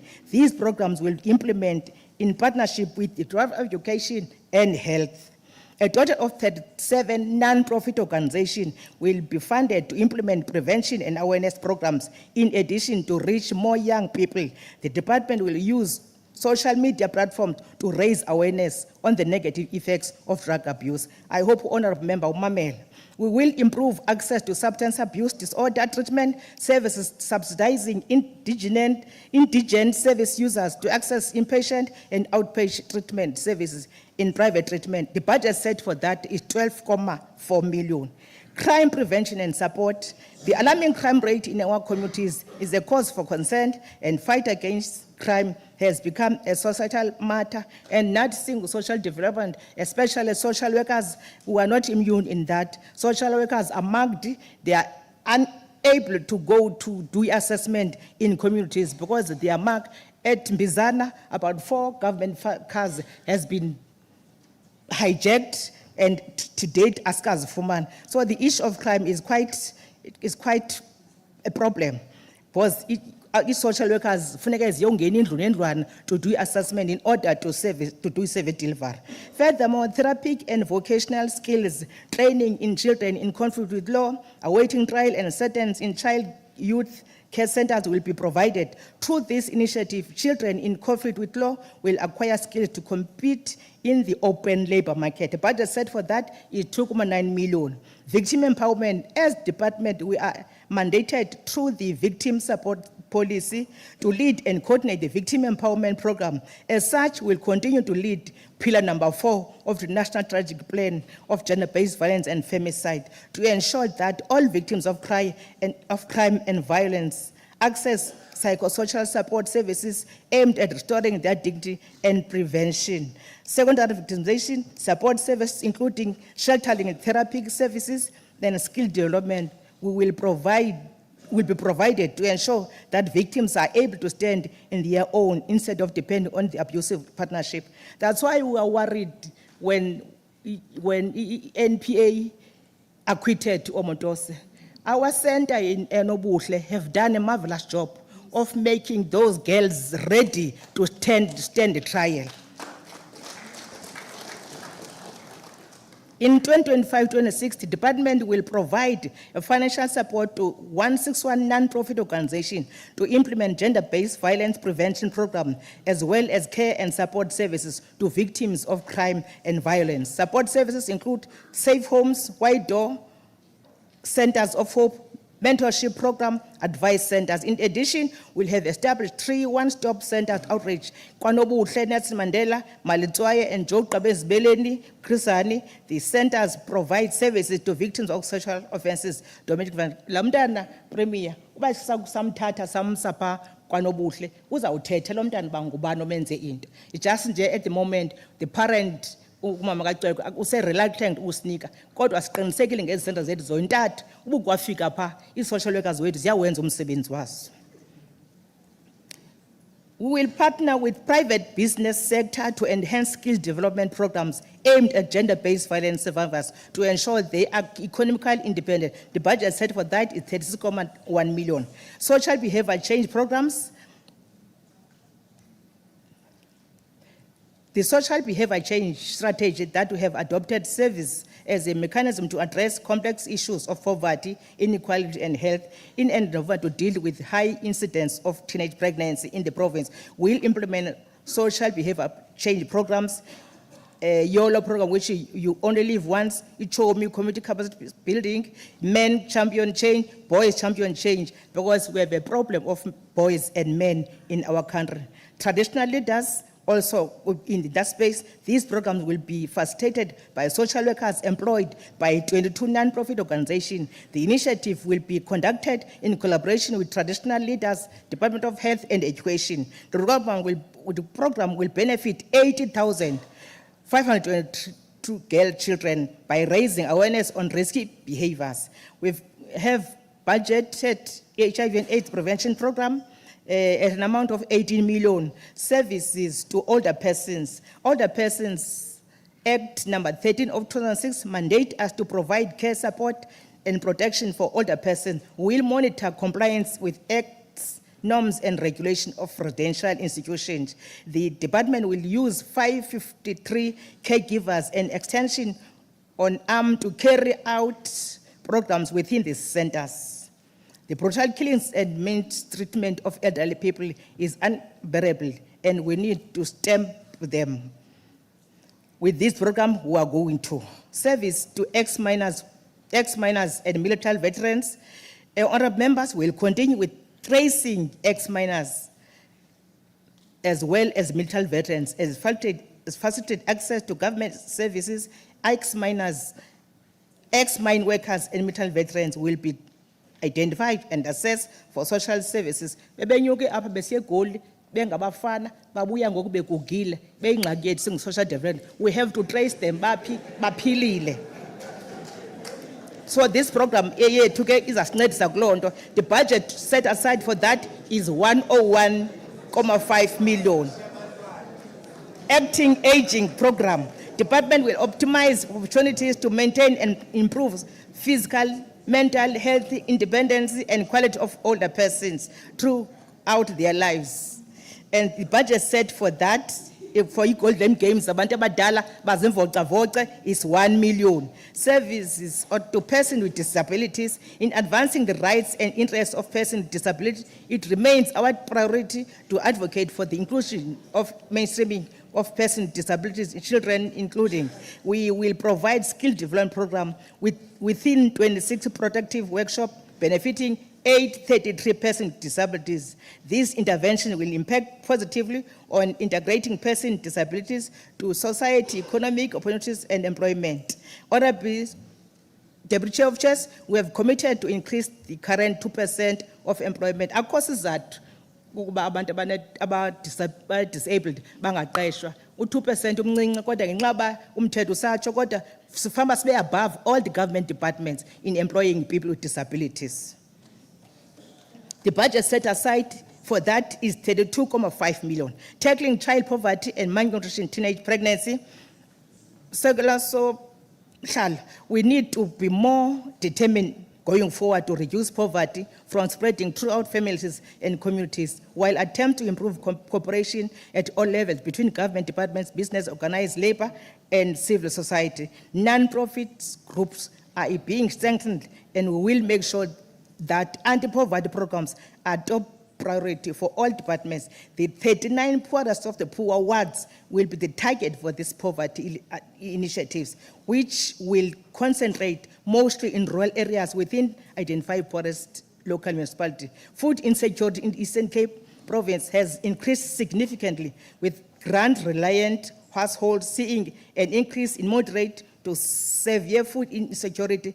This underscores the mountain strain of disadvantaged groups, especially children, women, and persons with disability. Integrated mother and child development support programs in response to Human Rights Commission recent findings on child poverty will ensure access and coverage for vulnerable mothers and children in the 39 poorest of the poor. Yabona targeted the 39 poorest of poor wards. For malnutrition hotspot areas, through holistic services rendered in our mother and child development support programs, will maximum impact of this program in our communities by engaging stakeholders, including families and community leaders, national departments, private sector, Office of the Premier, Provincial Treasurer, as well as our social sector partners. This will guarantee integrated intervention on child poverty and malnutrition to protect mothers and children. Integrated social mobilization programs. Department will implement 139 household and 150 community profiling through integrated social mobilization programs, and in addition, link social grant recipient to sustainable livelihoods initiative to promote resilience, empowerment, participation. Furthermore, we'll mobilize 202 integrated community mobilization structures targeting 36,706 people to coordinate their own development and hence social inclusion. This will contribute to the end goal of promoting self-reliance, sustainability with communities, ultimately graduating communities to our poverty. Our the portfolio approach is very important here of working together with social development, with NDA and SASSA. I hope manager yam yakwasasa ikhona apha if basiyathetha ukuthi that portfolio approach is very important basisebenze kunye. Community-based feeding initiatives, department remain committed to address food security in the province through implementation of food security project, community-based nutrition and development programs supporting 38 community nutrition development centers in 345 household food gardens. In the effort to reduce poverty, department during this financial year will establish food bank. Mamelan Bahlal.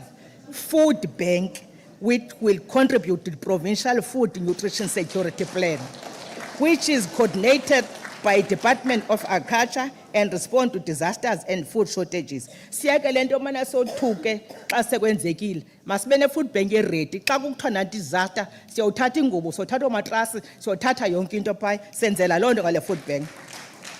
Singade siqedwe zi-NGOs zitatya kuqala ziyodeliverisha thina singurhulumente singadeliverisha. The budget set for this is 14.4 million. Youth development, we have put aside because siyagxininisa indaba ye-youth sibeke imali epha ku-6.9 million for development of young people, and also for women development we have put aside a budget of 3.5 million. Support for NPOs and cooperatives. Non-profit organization ranks among our key stakeholders as they play a significant role in the expanding our footprint accordingly. This financial year will increase access to services. I hope Akona Pabes by invite because indeed Tina NPOs are there to assist us. Honorable MEC, By finding Honorable MEC, please do note that you only have 5 minutes remaining. Okay. Funding for this year, we're going to fund 1,306 NPOs across the province. Furthermore, we'll strengthen the help desk in the district and local service points to increase access and mitigate deregistration due to non-compliance with NPO Act 71 of 1971. The budget set aside for that is 2.3 million. Sibaleka la finding ke yokuba kuthiwe asizazi zenza ntoni. So this budget is kuba kusiziqonde ukuthi ziphi zenzani. The budget set aside is 2.3 million. Access to social protection services, social relief of distress. In providing social protection to poor and vulnerable groups, the department will continue providing social relief of distress. The budget set for that is 8.9. Sanitary dignity towels, nangoku, 46.3 million is set aside for taking care of girl learners, quintile 1, 2, 3. For capacity building of employees for improved service delivery, sibeke 11.3 million, but improve abasebenzi bethu. Also, we've got bursaries, 3.2 to take care of them. Also, we've got wellness programs, because now abasebenzi bayanzakala emsebenzini, we need to have wellness programs. We have put aside 988 employment of social workers. We have a national sector strategy on appointment of social service practitioners, which was approved in 2024 by Cabinet, strive to resolve imbalance between the high demand of social workers. Again, we still have a problem. Ilento sikhala ku MEC or Treasury. Uba President akana pronounce gender-based violence as a pandemic, but there's no budget attached to that. Social workers are dying, and unfortunately, asikwazi uqesha. Xa siswelekile, kufuneke imali yongena kwenye indawo. The next thing, abantu bona bayaqhubeka kwenzakala. La msebenzi usenziwa ngulo uswelekileyo, kufuneke ngoku uspreadwe kwaba baphilayo, which is overload and taking a time yoba bagqibe imisi. And into zethu ke zinto ze gender-based violence zifuna ispeed ukuba zikhalo zenziwe. Yilento sithi ke nakulonyaka singenayo imali injalo sithe masiqeshe 200 social workers, but sinabo baninzi. We've got also budget esibekile 837.2 million for infrastructure. Sine offices ezithagekileyo kulonyaka esizawuzenza eNgcobo, eSimo, eHuman Stop. Sinazi nezinye sizazinikezela esizigqibileyo eMalahleni naseButterworth. Sikhona a new construction will be for the Middleburg Service Office, which will be multi-year approach planned for 2025-26 and 2027 financial year. For information technology, sifuna si advance kuyo, sibekile imali for that. The budget is 4.5 million. In conclusion, Circular Somlom, as government, we envisage an ideal situation of having every citizen of this country living dignified life, and it is therefore very important that we remain mindful of the fact that our success depends entirely on how we will serve our people, noting takes precedence over our people's continuing needs for effective, insightful, and responsive development, social services, and sustainable community development. We will continue to work towards the dramatic reduction of prevailing social ills in a manner that does not seek speedily attain short-term wins for a few, but one that provides long-term benefits for all and more equally society. I hear Ndibeka ezincwadi policy speech, annual performance, and annual performance plan. Thank you very much, Chairperson Diabule. Thank you, Honorable MEC. Thank you. Thank you, Honorable MEC. The policy speech and all its tabled documents stand referred to the Portfolio Committee responsible for the subject matter of the vote in terms of Rule 160, subsection 2. I will now ask the Secretary to read the fourth order of the day. Tabling of vote number 5, Public Works and Infrastructure. I call upon the member of the Executive Council responsible for the Department of Human Settlements and Public Works and Infrastructure to present her 25-26 policy speech for Public Works and Infrastructure in terms of Rule 159, subsection 4. Honorable MEC Luciti. Thank you very much, Honorable Speaker, the Honorable Premier, members of the Executive, members of the Provincial Legislature. Allow me to begin by extending my heartfelt greetings to everyone present in this esteemed House, and most importantly, to the people of our province. We regard this moment as more than just a procedural obligation. It is an opportunity for us as a ministry to engage meaningfully with the people of the Eastern Cape.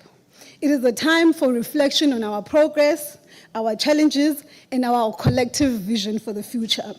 Most importantly, it is a moment to outline our concrete plans for uplifting our communities through infrastructure development and coordination, a critical pillar in our fight against poverty, unemployment, and inequality.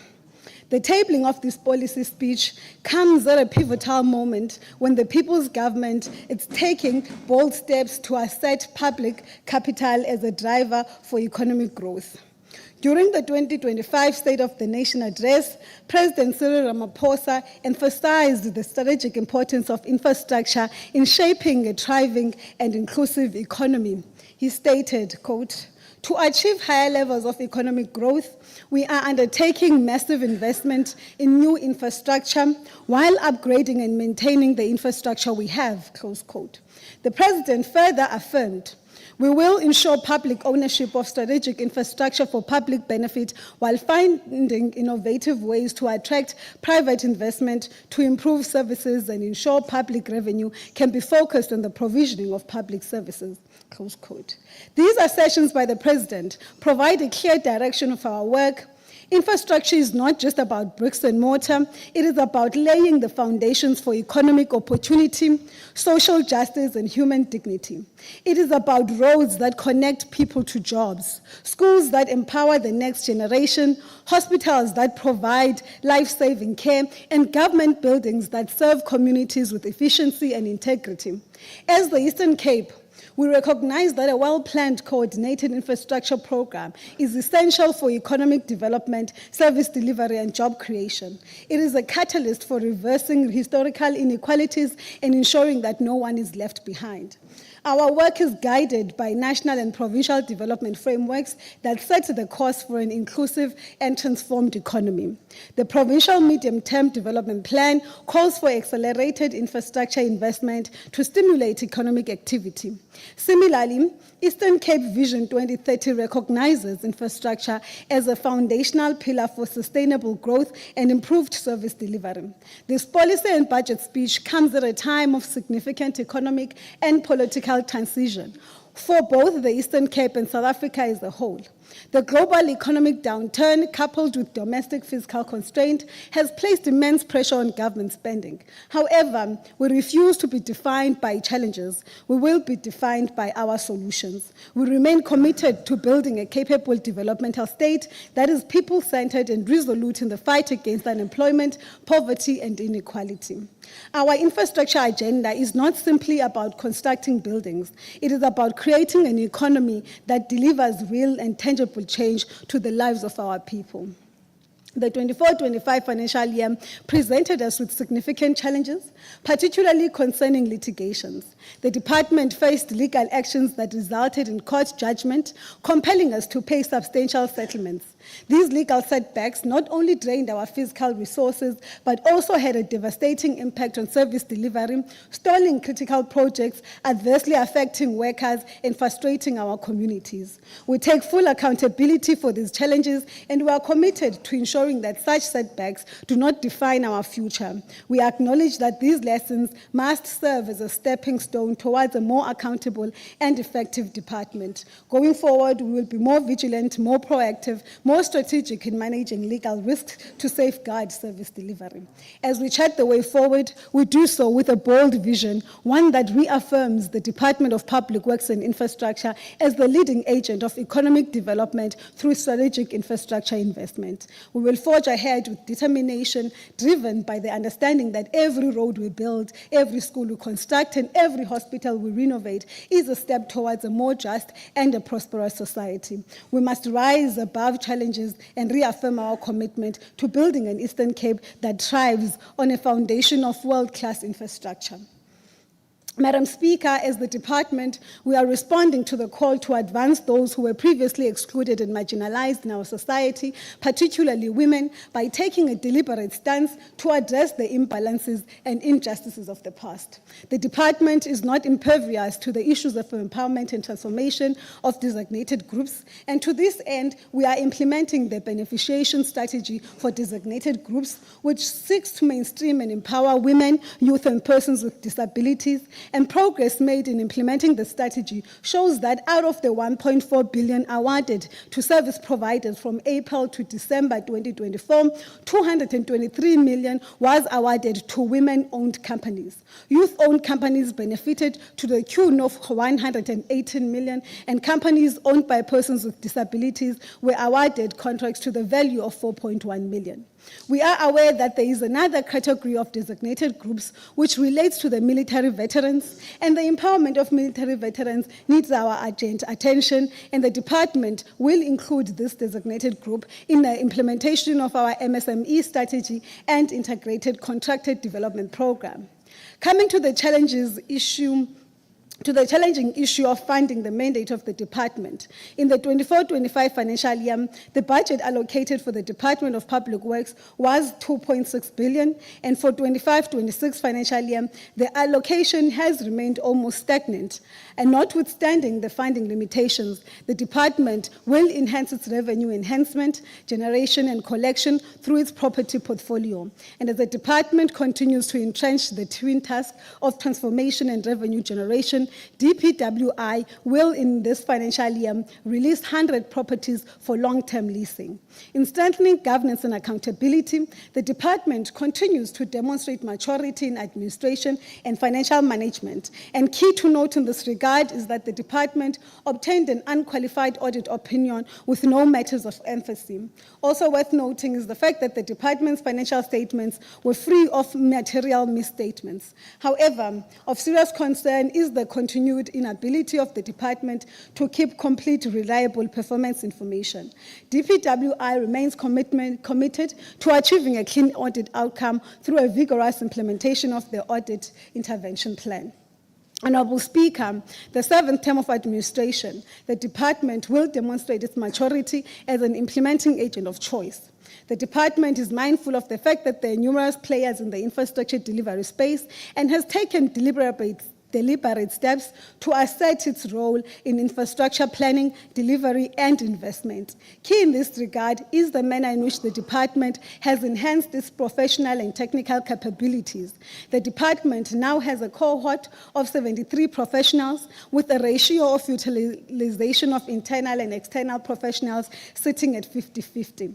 The department prides itself in its utilization of its internal capacity whilst implementing capital projects. For example, in Mkanduli cluster offices, DPWI has successfully executed the project through its internal professional teams, and these professional teams were involved from the conceptualization of the project, designs, as well as the construction monitoring of this project. And this has saved the department 18% of the total project costs, and this translates to 25 million in monetary value. These are the kinds of pockets of excellence that the department aims to replicate in its infrastructure delivery model in the 7th term of administration. To enhance the department's ability to maintain state facilities, DPWI has started to implement the hybrid total facilities management solution, which combines elements of in-house and outsourced facilities management to create a tailored approach. To demonstrate this commitment to strengthen our maintenance regime, the department has artisans who are spearheading efforts to avert the deterioration of state facilities. We have a critical pool of artisans in our depot who perform routine and preventative and corrective maintenance of our state buildings. Our customer call center is operational and allows our clients to log defects which are being attended to by these pools of artisans. We are proud to state that these artisans have managed to refurbish the houses within our prestige portfolio. For the 25-26 financial year, an amount of 38 million has been allocated for repairs and maintenance, and included in this allocated budget is the maintenance and repairs of plants, renovations of DPWI houses and office accommodation across the province. The construction of the Makhanda Training and Development Center will enable the department to continuously provide built environment skills that will support a proactive maintenance program across the province. This implementation of the Makhanda project will foster skills development and economic growth through the training of artisans. The Makhanda Training and Development Center will offer training of artisans across the province in trades such as electrical, plumbing, carpentry, plastering, and brick. The Makhanda project is implemented in phases, with phase 1 sitting at 99% at a cost of 11 million, phase 2 99%, phase 3 sitting at 80% completion, and we're expecting to complete phase 3 by November 2025. We will commence with the refurbishment of the Xofimvaba depot in the Krisani district with an allocated budget of 1.5 million for the acquisition of the material. The project will be implemented by our in-house maintenance team of artisans and is scheduled to be completed in March 2026. And the refurbishment of this depot is in line with the department's plan of establishing maintenance depot to assist with the preventative maintenance across the province.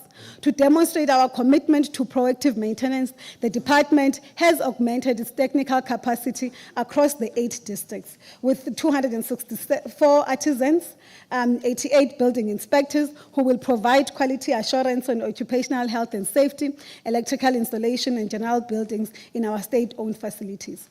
Honorable Speaker, in an effort to recognize the value and well-being of our employees, the department conducted an employee engagement survey to gauge employee satisfaction, and the results of the survey led to the development of a culture change program addressing recommendations emanating from the survey. The department will implement a number of interventions in the 25-26 financial year that will create an enabling environment for the organization and its employees to promote a resilient, ethical, and capable workforce. In aligning with the Provincial Medium-Term Development Plan, the department has identified the following 9 priorities that will position it as a nerve center for infrastructure delivery, coordination, and investment. The first one being the strengthening of the integrated infrastructure delivery through capital infrastructure and maintenance projects, accelerating the coordination of infrastructure development through the transversal infrastructure coordination, enhancement of revenue generation, providing support to MSMEs through the procurement and building material manufacturing supply, sustainable work opportunities through EPWP, availing of land and properties to private investors for economic development and investment, use of government land and buildings as a catalyst for spatial transformation and social justice, availing and releasing the coastal land parcels and properties as a contribution to the ocean's economy and the Eastern Seaboard initiatives, continuation of building DPWI capacity and capability, focusing on the mainstreaming of business modernization and built environment skills pipeline. Now, the implementation of the department's priorities for the 7th term will be engaged by the strengthening of infrastructure coordination, social infrastructure delivery, custodianship of immovable assets, enterprise and skills development, as well as job creation. You will recall, Honourable Speaker, that in the onset of the 7th term of administration, the Premier announced the reconfiguration of some ministries, and as a result, rearranged the Ministry of Public Works, Infrastructure and Human Settlements was created. The rationale for the reconfiguration is to ensure that infrastructure delivery and coordination in the province is given greater impetus as a lever for socio-economic growth. Subsequent to this pronouncement and to demonstrate this practical meaning, the 2 departments identified 9 tangible areas of collaboration that will maximize the synergies and impact of infrastructure development in the province.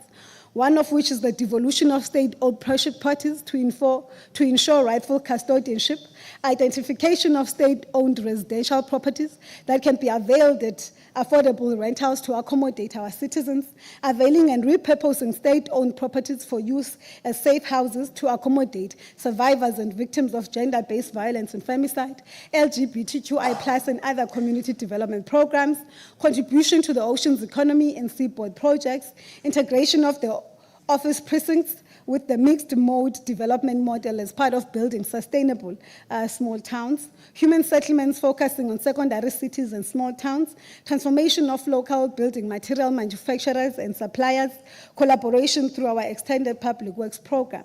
the micro, small and medium enterprise support and development, and collaboration on social facilitation services. In response to these identified areas of collaboration, the department will advance the development of a mixed-mode development model to ensure the integration of cluster office development with human settlements in secondary cities and small towns, ensuring a balanced urban growth and revitalization. The department will also give meaning to these areas of collaboration by translating them into departmental plans and specific interventions that are measured, tracked, and reported on, so that both departments account for the strides they have made through this collaboration to advance service delivery. Madam Speaker, in the previous policy speech, DPWI committed to provide support and monitor and report on the performance of the Department of Health, Education, Transport and Health, and in keeping to this commitment, DPWI is the driver of the technical support and provided secretariat services to the Premier's Infrastructure Coordination Committee. As a result of the provisions of the technical support to PICC, there have been improvements in the culmination expenditure of the combined adjusted budget of the 4 departments. The transversal infrastructure coordination yielded improvements in the overall adherence to the infrastructure prescripts, such as alignment with infrastructure delivery management system, framework for infrastructure delivery, procurement and management, and the implementation of the early warning interventions in order to fast-track infrastructure delivery and avert the risk of under-expenditure. The department delivers its capital and maintenance infrastructure projects through building infrastructure program that has 3 designated portfolios, the DPWI and other departments, the health portfolio, as well as the education. The department has allocated an amount of 349 million in this financial year to complete the Emaxesibeni office block in Alfred Nzo, district municipality, the Mkanduli office park in OR Tambo, the Makanda of Artisans Development Center in Sarabatman district municipality, as well as the Department of Agriculture office in Ngamakwe in the Amatole. To date, Mkanduli was sitting at 68% of completion, expected the completion to be in September 2025. The Makanda Artisans Training and Development Center, with an investment of 27 million, is at 90%. Expected completion is June 2025. The Department of Agriculture Service Office in Ngamakwe is sitting at 79% on completion. Emaxesibeni Cluster Office has been split into 2 phases. For construction, phase 1 is in civil works with an estimated of 49 million, and progress to date is 85%. Phase 2, Block A, which is an investment of 95 million, is sitting at 70%. Honourable members, the construction of Emaxesibeni Block A and the Makanda Artisans Training and Development Center and the Mkanduli cluster offices have resulted in the participation of 39 MSMEs with an investment of 50 million, leading to a creation of 256 jobs. Moreover, the construction of this high-impact project has unlocked opportunities for 18 built environments graduates and 22 artisans benefiting from these respective districts. The department has accelerated the construction of the cluster offices to reduce leasing and centralize the provisioning of offices. In 24-25 financial year, the department was tasked with the responsibility of accommodating the expansion of the legislature with regard to the residential accommodation as well as the office accommodation. And then the numbers have increased from 63 to 72 members of the legislature.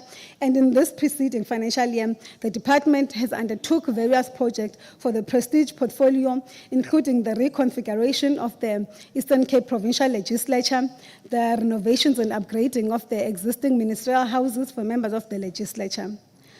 Honourable members, the department continues to respond to the energy insecurity by deploying solar and energy-saving initiatives, and the department has installed solar panels in the following offices: Old Ford House, Albertina Sisulu Building, which is sitting at 98%, FNB Building in Bisho, Old Disaster Center, Mount Frere Social Cluster Building is at 90%, Maluti offices in Matatiela is sitting at 85%. Now, honourable members, Honorable Premier, we are pleased to report that the department is making steady progress in advancing your vision on the 2025 State of the Province Address announcement regarding the commencement of the Bishop Office Precinct, with the construction aimed to start this financial year. And would want to take this opportunity to encourage the honorable members and all guests present in the gallery to visit the DPWI stall just outside the precinct and view the artistic impression of the Bishop Precinct. This flagship initiative presents a bold and a transformative vision for government infrastructure and service delivery in our provincial capital. In alignment with our commitment to explore the alternative, innovative, and sustainable infrastructure funding models, the department is implementing the Bishop Precinct through a blended model that transitions from a private-public partnership to a public-public partnership. This approach has enabled the appointment of Kucha Development Consortium as the implementing agent. On the 30th of April 2025, the provincial government will officially hand over the site to CDC for site establishment, with the construction set to commence this financial year. This site handover marks a critical milestone, not only as a physical start of the project, but as a tangible step towards turning the Premier's vision into a lived reality of the people of the Eastern Cape. The Bishop Precinct is not just a construction project, it is a catalyst for economic development and social transformation. The construction phase and the post-construction operational phase will unlock significant economic opportunities, particularly for local SMMEs, while creating a much-needed employment opportunities for our people. Through inclusive procurement and job creation strategies, this initiative will foster local economic development, empower communities, and contribute to building a capable and developmental state. Honorable members, the progress made in Bishop Precinct reaffirms our commitment to using infrastructure as a driver for inclusive growth and a tool to bring government closer to the people. The Department of Public Works and Infrastructure is dedicated to building and maintaining a robust infrastructure projects, particularly in the health sector. We aim to ensure that all citizens have access to high-quality state-owned facilities that are well-equipped and comply with the applicable norms and standards. The department will continue with the key projects to enhance health infrastructure development, and these include the new Ideal Clinic in Balfour in the Amatole district, and this upgrade of the clinic's facilities and improve healthcare services for the local community. We are anticipating the completion of the project to be December 2025. The upgrade of the All Saints Hospital water and sanitation upgrade in Krisani, which comprises of containerized buffer tanks and the sewer pond with high security fencing. These upgrades are estimated at 60 million and anticipated completion October 2025. We are also making great strides in the Nestinite Hospital in the OR Tambo District Municipality with an investment of 105 million to fund the major upgrades, and the project is expected to be completed in December 2026. The Department of Public Works and Infrastructure will continue to monitor the progress on the key capital projects, which will significantly improve our healthcare infrastructure. Amongst the prominent of these projects are the major upgrades and additions to Emadwaleni Hospital in the Amatole district, which commenced in May 2024, and the overall progress sitting at 30%. Honorable members, the appointment of the contractor for the Greenville Hospital upgrades in the Alfonso District Municipality signifies a critical milestone for the delivery of this project with an investment of 160 million. And this project is set to begin by the end of this month, April 2025, and the project is scheduled to be completed in December 2027. Honorable Mvoko, as you are taking the mandate from the Premier. The department is constructing the Matubeni Clinic in Alfred Nzo at the cost of 8 million, and the upgrading of the sewer treatment plant at Taylor Bequest Hospital in Joe Gabi, expected to commence in September. The contractor of the construction of the Tsebe Clinic in Amatole has been appointed, and the project has an investment of 60 million, upgrading of the Frontier Hospital staff accommodation in Krisani, which we are scheduled to be completed in December 2025. That is sitting on 60% progress to date, and the upgrading of the Lady Grey Hospital in Joe Gabi, which commenced construction in October last year and is scheduled to be completed in December 2026. We are, honorable members, driving a tangible economic benefit through this infrastructure project, and as a result, in the health portfolio, 56 SMMEs have benefited directly, with 45 million being invested through the subcontracting opportunities. And this is a clear demonstration of our commitment to supporting our small enterprises, fostering inclusive economic participation. But also, these projects on our health portfolio have Honourable created Member, 210 Honourable MEC. jobs for both skilled. Your time, please do note you only have 5 minutes remaining. Thank you, Honourable Speaker.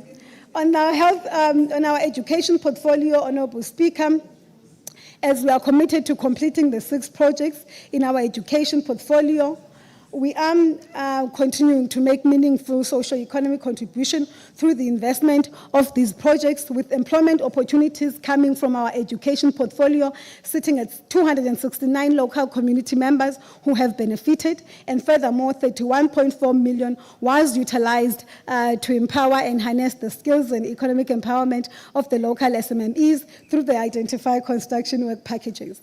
Honourable Speaker, the education portfolio, we've done work in the Kopana Junior Secondary Schools in Jogabi, and the site handover was done in February, and the project will be completed in February 2027. And the projects below that are underplaying the construction are scheduled to commence in the 25-26 financial year. These include the Arcadia Senior Secondary School in Nelson Mandela, Kwanchungqa Junior Secondary School eAmathole, eDumkhana Senior Secondary School, Izwelenqaba, Ikatia Primary School in Amathole. And the commencement of this planned project is expected to yield 130 employment opportunities for members of the surrounding communities, as well as benefiting 25 SMMEs to the value of 53.8 million. Honourable Speaker, as we continue to play a pivotal role in the custodian of state-owned immovable assets, we fully acknowledge that the property sector in South Africa remains largely untransformed, and in pursuit of our transformation agenda, we are actively reshaping our property ownership patterns in favour of the inclusive, equal and redress. We are proud to report that 66% of our lease portfolio is now occupied by Black landlords, a significant step in driving a meaningful participation and ownership in the historically exclusionary sector.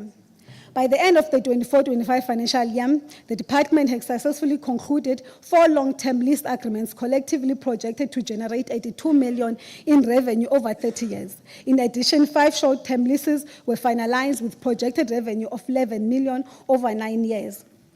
As part of our continued contribution to the ocean's economy, the Eastern Seaboard Development, the department will initially earmark 1441 in Port St. John's for the establishment of the Maritime Centre in alignment with the Department of Transport initiative. However, this site has been reprioritized for the development of SABS facilities and other related services.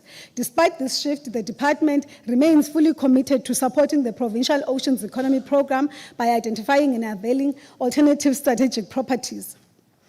Honourable Speaker, as part of our contribution to the land reform program, we have successfully transferred 18 hectares of land to beneficiaries of the Dwesa Nceba Nature Reserve land claim, and 12 commercial farms measuring 36.4 hectares to the beneficiaries of the Ngocha land claim in the Chris Hani district. This reflects our active role in accelerating land restitution and redistribution. We are working closer with the National Department and the Department of Social Development in identifying state properties across the province to be utilized as safe houses for victims of gender-based violence and femicide.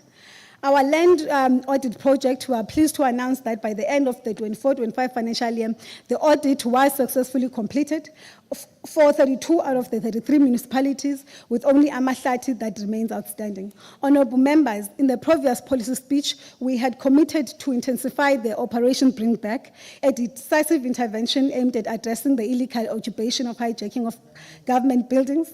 And in the OR Tambo district, the department successfully secured eviction orders for 36 properties, and by the end of the financial year, 15 of these have been successfully executed. As we continue processing the remaining eviction orders, we will ensure that a meticulous execution of each case and deepen collaboration with the departments and other entities. We have a partnership with Department of Human Settlements under the One Ministry to assess the provisioning of alternative accommodation for destitute individuals illegally occupying our residential properties.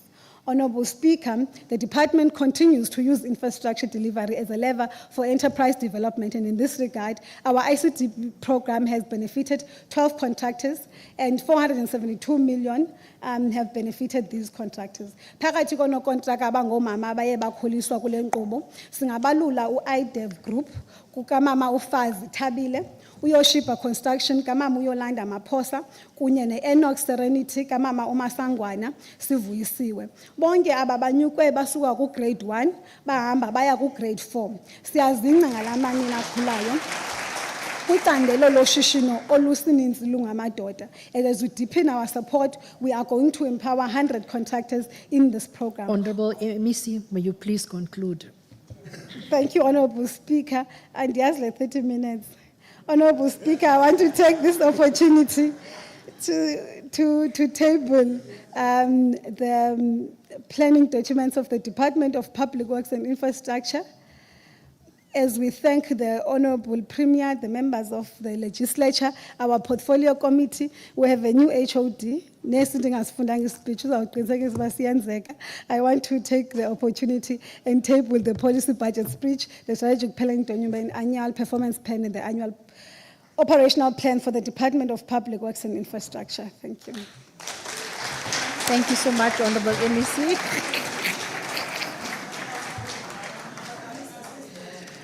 The policy speech and all the tabled documents stand referred to the portfolio committee responsible for the subject matter of the vote in terms of Rule 160, subsection 2. I will now ask the Secretary to read the fifth order of the day. Tabling of vote number 6, education. We call upon the MEC of Education, MEC Gade, to table the Department of Education 2025-26 policy speech in terms of Rule 159, subsection 4. Over to you, Honorable MEC. Your 30 minutes starts now. Thank you, Honorable Speaker. Good afternoon to you.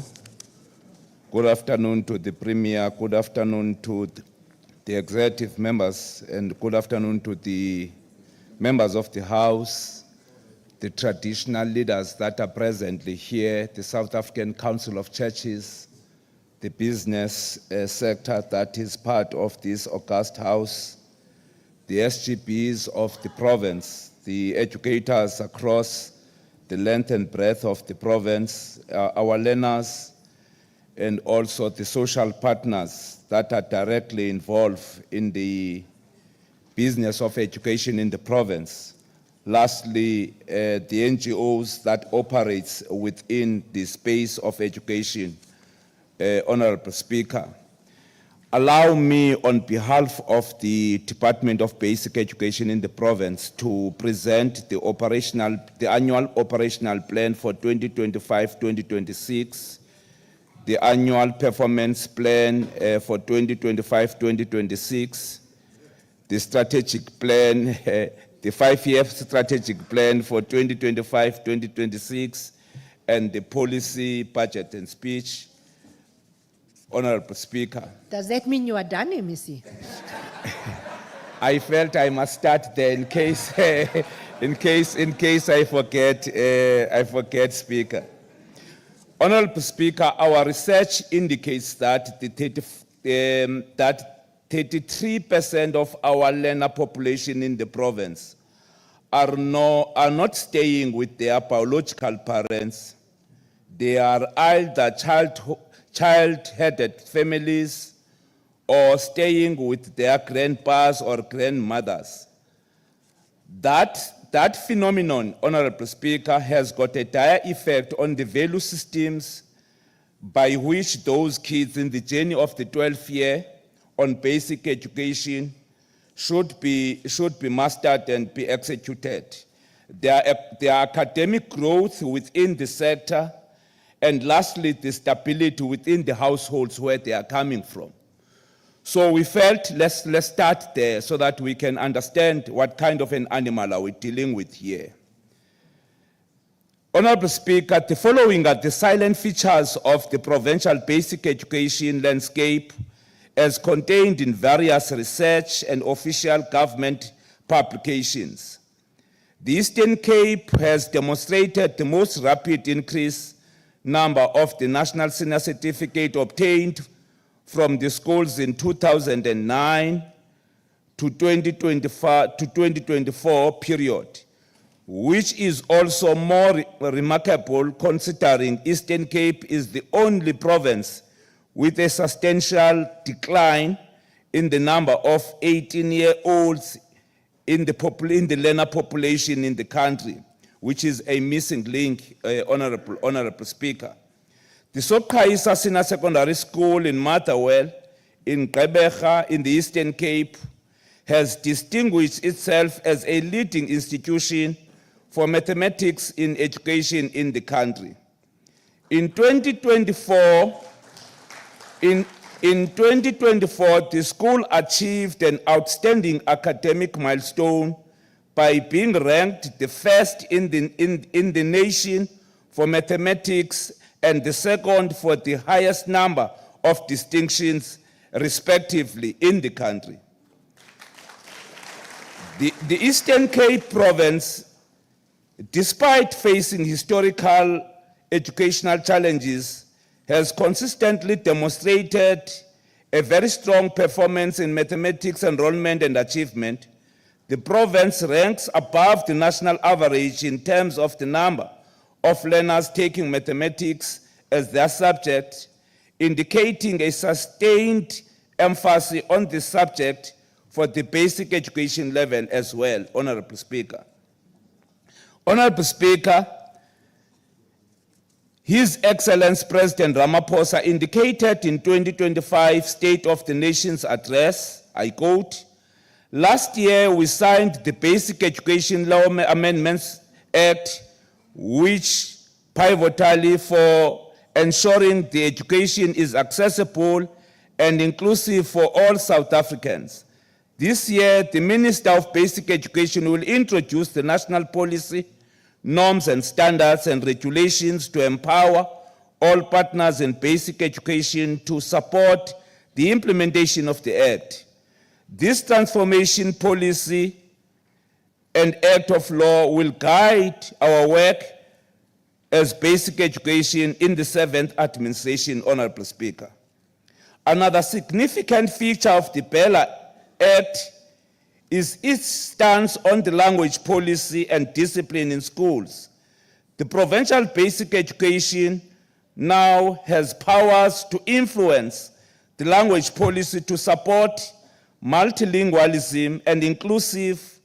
Another major aspect of the Bella Act is the stricter regulation on the homeschooling requirements, requiring parents to register for the Department of Basic Education and follow prescript in terms of the curriculum, and further, it modernized the school governance by incorporating digital recording and keeping, and also improving accountability of schools' leadership.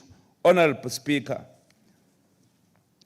in terms of the improvement in terms of the learner outcomes, Honorable Speaker, we want to report to the House that the Eastern Cape has produced a total of 352,524 kids that have passed in grade 12 over the period between 2020 and 2024. The number of bachelors pass increased from 6.1 from 39.6 in 2024 to 45.7 in 2025. In real terms, it means the kids that have passed through bachelor are 45,662 of the 99,379 learners that obtained bachelor in the past year of 2024, Honorable Speaker. Over the term between 2020 and 2024, the Eastern Cape has produced 171,804 bachelor passes as a contribution to the nation. Honorable Speaker, Our systems improvements are not only borne by matric pass rate, but also a number of national and international honors that have been brought by the educators of the province, but also the learners of the province. To cite but few, Honorable Speaker, the province has been able to secure 10 learners in the British Council coding and robotics elimination, with learners from the District of Buffalo City and Nelson Mandela, which were awarded 5 laptops and 5 tablets and also 10 micropads. These are the national champions in that regard. Again, Honorable Speaker, in terms of the SASOL skills competition which deals with energy and chemistry, the province has been able to secure a gold medal for the people of the province and 4 silver awards and a bronze in the context of the elimination on the SASOL skills competition, which deals with the learner's ability in understanding the energy and also the chemistry. In terms of the Inkosi Albert Lutuli Oral History Awards, Honorable Speaker, we just indicate few, the province again are the national champs in terms of the 6 learners who are the champions on that particular category. And again, Honorable Speaker, in terms of the National Teacher Awards, the teachers and the learners of this province, as led by the Premier, has been able to ensure that the National Best Teacher Award come to this province. In the context of Miss Tombozuko Mkizwana from Nelson Mandela School of Science and Technology in OR Tambo. The excellence in secondary school in the leadership award for the entire country has also been dropped in the province. In the context of Miss Rose Decor from Pitsin High School in Nelson Mandela, with the 2 teachers equally placed in position 2. So in actual fact, it means position 1, position 2, and position 3 were coming from the province on that one. In terms of the Physical Science and Teaching Award, Honorable Speaker, again the province is leading the nation in the context of Miss Zandisiwe Ngoya from Zomhle High School in Buffalo City. In terms of the excellence in technology, again, the province is leading on that one in the context of Wesley Ronto from Sterling Primary School in the Eastern Cape. And lastly, Honorable Speaker, on these awards, in terms of the excellence on special needs, a very sensitive sector in basic education, again, the national award is here in the context of Mr. Stanley Graham of College Street in special needs in Buffalo City. We were just making that reference, Honorable Speaker, so that we make a reference that there is pockets of excellence across all the levers of the basic education in the province. Coming to what then becomes the focus areas for us moving forward, Honorable Speaker, early childhood development is the basis upon which lifetime early learning, health and well-being is immersed. There is a sample evidence that cognitive, emotional and physical development of a child depends critically on the first 1,000 days of the life of that particular kid. The investment on ECD is not only helping that particular learner, but also is shaping their own destiny, but also that of the country in general, Honorable Speaker. The significant strides that we are currently engaged on, coming from the formidable work of 2025, are the following, Honorable Speaker. We are upskilling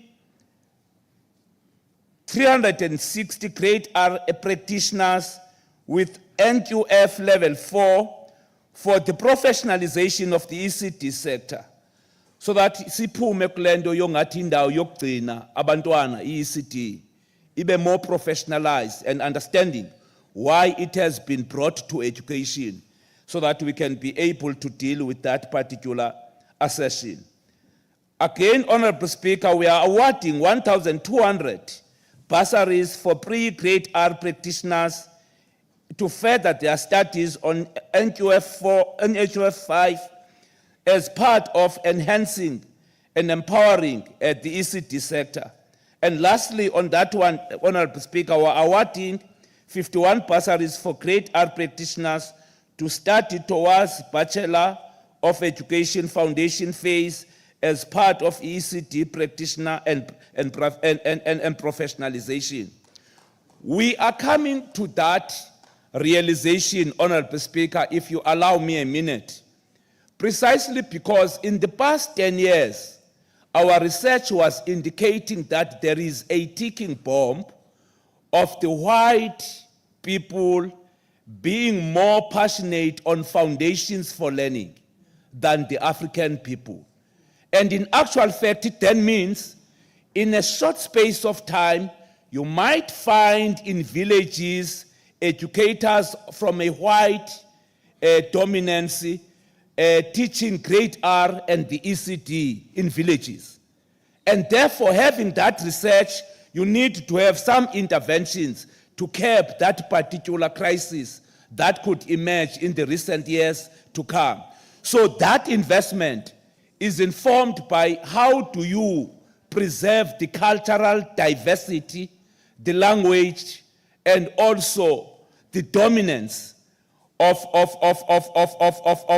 whatever policy that you put in place. Chair, we are going to, as a department, working to register and formalize 600 ECD programs in ensuring that they meet safety and quality standards, and introduction of the mass registration drive that aims to cut the turnaround time significantly in ensuring that the early learning programs are compliant with the short period of time. Part of the strategy is to promote a mixed delivery model to improve access to early stimulation within the 100 days that we're talking about, Honorable Speaker. Again, Honorable Speaker, we are trying to work towards the diversification of the curriculum in the province that has to focus on including the 18 agricultural schools that we have and 11 maritime schools.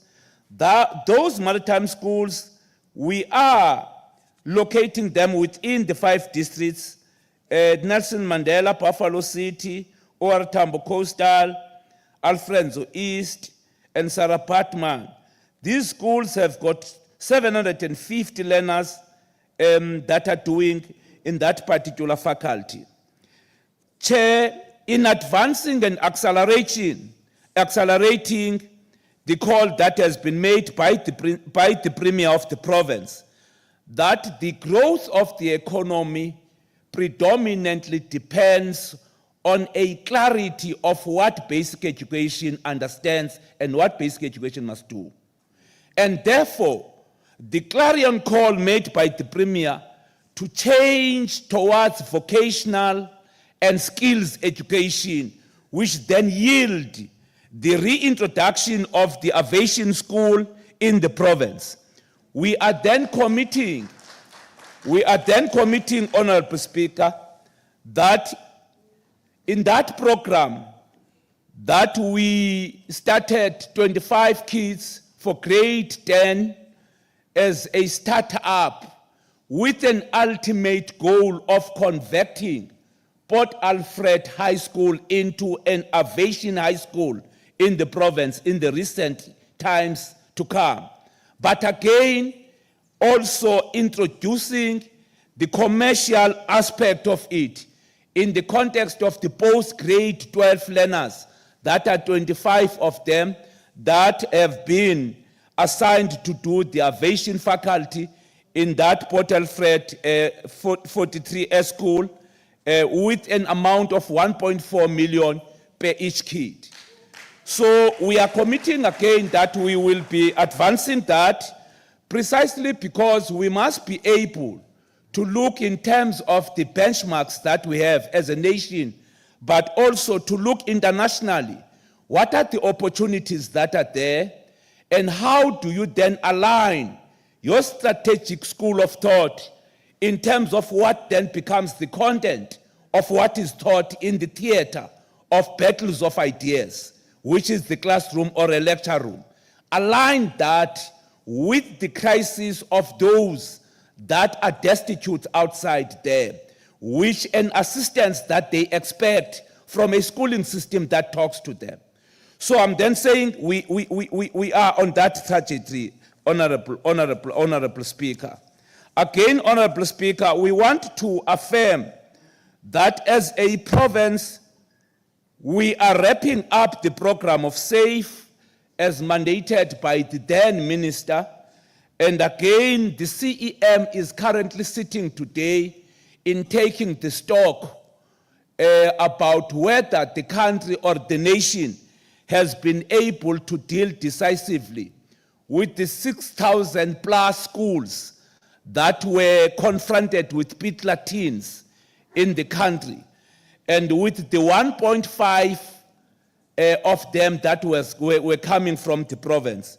And therefore, in a short space of time during the week, the minister is going to pronounce what should be the line of march in terms of the data of those SAFE programs that might have not met the targets that should have met the target.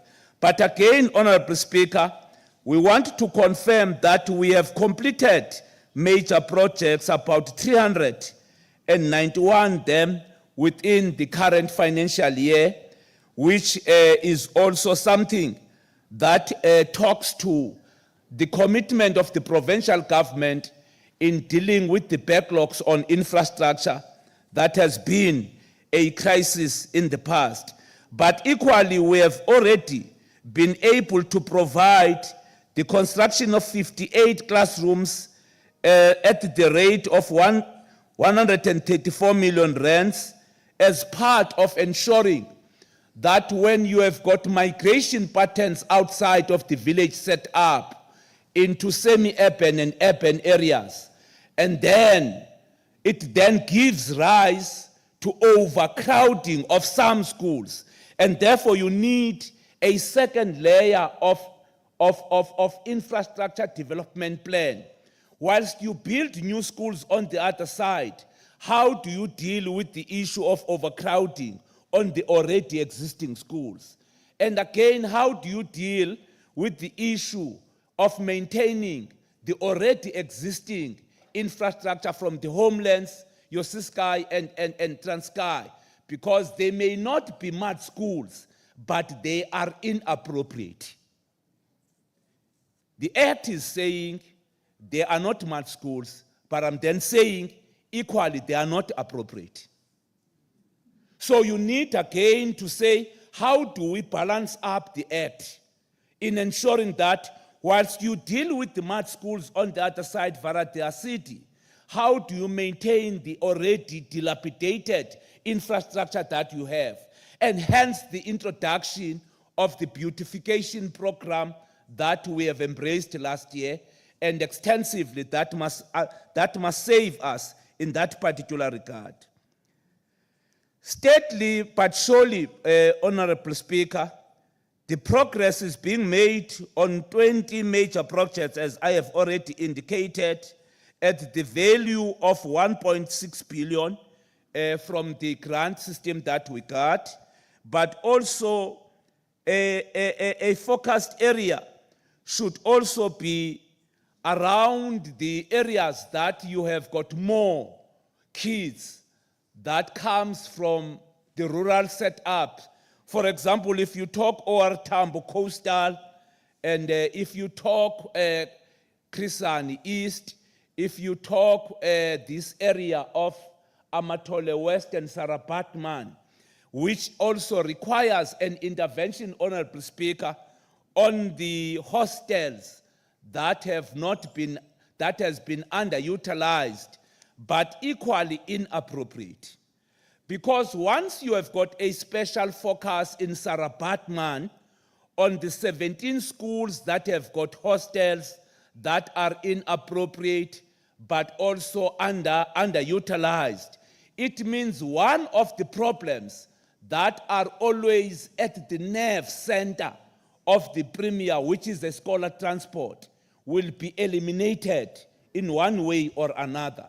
Because in actual fact, it means the learner population of Sarabatman will be accommodated in the rehabilitated school hostels that are there, and therefore minimize the chances of us being found wanting on how to deal with the challenges that are posed by the scholar transport in one way or another. Whether you talk about the access on its own in terms of bridges, whether you talk about the inability of the service providers that we use in responding to the regulation as outlined by the MEC for transport, because those are eminent issues that we must find solency in dealing with them, Honorable Speaker.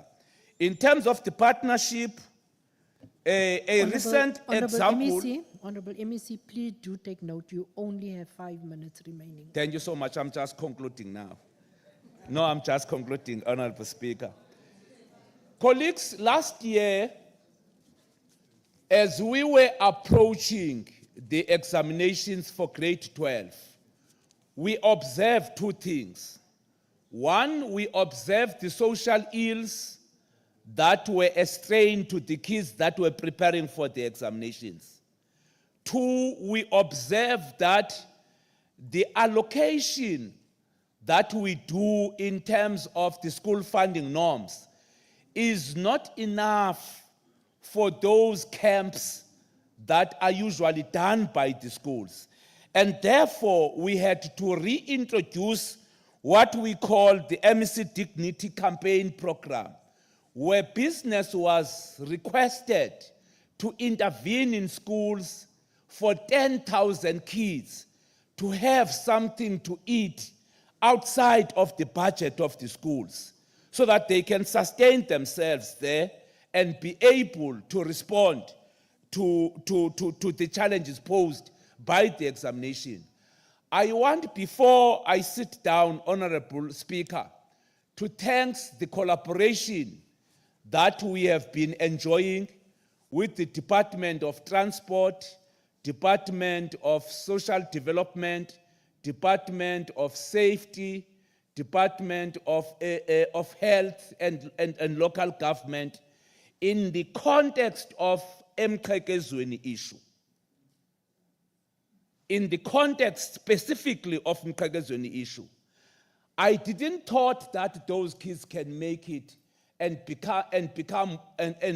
part of the number of learners Nqata that have brought bachelors for the province, having undergone that crisis. All of them didn't just pass, but pass with flying colors, which then tells you that when we work together, there is something that we can achieve. And I also want to appreciate the assistance, colleagues, that has been brought by OTP Premier, making sure that we respond accordingly, on time, on task, and also revisit certain policy fundamentals, especially that relates to the management of finances, Honorable Mfoko. I am proud to say we are only left now with one finding on infrastructure. And without the intervention of Treasurer and OTP, wouldn't be there. We may not have a clean audit yet, but there are signs that at least discipline is beginning to show via the assistance that we get from yourselves, colleagues. On behalf of the department, I wanted to give thanks to the social partners that works with us, but also to the people of the province for the confidence they have demonstrated in giving their keys to us, with all the shortcomings that are there, but the commitment to make sure that schools are safer zones. We may not have won that battle, but with the attitude of the provincial government we are going to win that battle. Schools are going to be safer zones for the kids. And educators are going not to be educators, but parents to those kids. So that whoever sent a kid to you, at the first instance, you must ask yourself that, can I do what I'm doing to my own biological kid? And I'm therefore saying that will build the confidence to the public service that we are in terms of the people that we serve. Thanks so much, Honorable Speaker. Thank you so much, Honorable MEC. The policy speech and all the table documents stand referred to the Portfolio Committee responsible for the subject matter. Leave your policy document behind. Of the vote in terms of Rule 160, subsection 2. Honorable members, that brings to a close the first part. The MECs, please. This is the House of the Legislature. Please, please, please. This brings to a close the first part of today. We will now break for lunch of 45 minutes, and we will then return, which one of the presiding officers will take over. We only have 5 more tablings to consider, but please let me inform the members that the lunch is only for members of the Provincial Legislature. Please, the MECs that have invited their guests, they will take their guests to where they have invited them and see to their lunch. Please, as well as our guests that is remaining on our left-hand side, those of the OTP that is here, only those ones, the HODs that is with us, as well as our secretariat. Please do consider us. Our budget does not allow us to feed everyone. Thank you so much.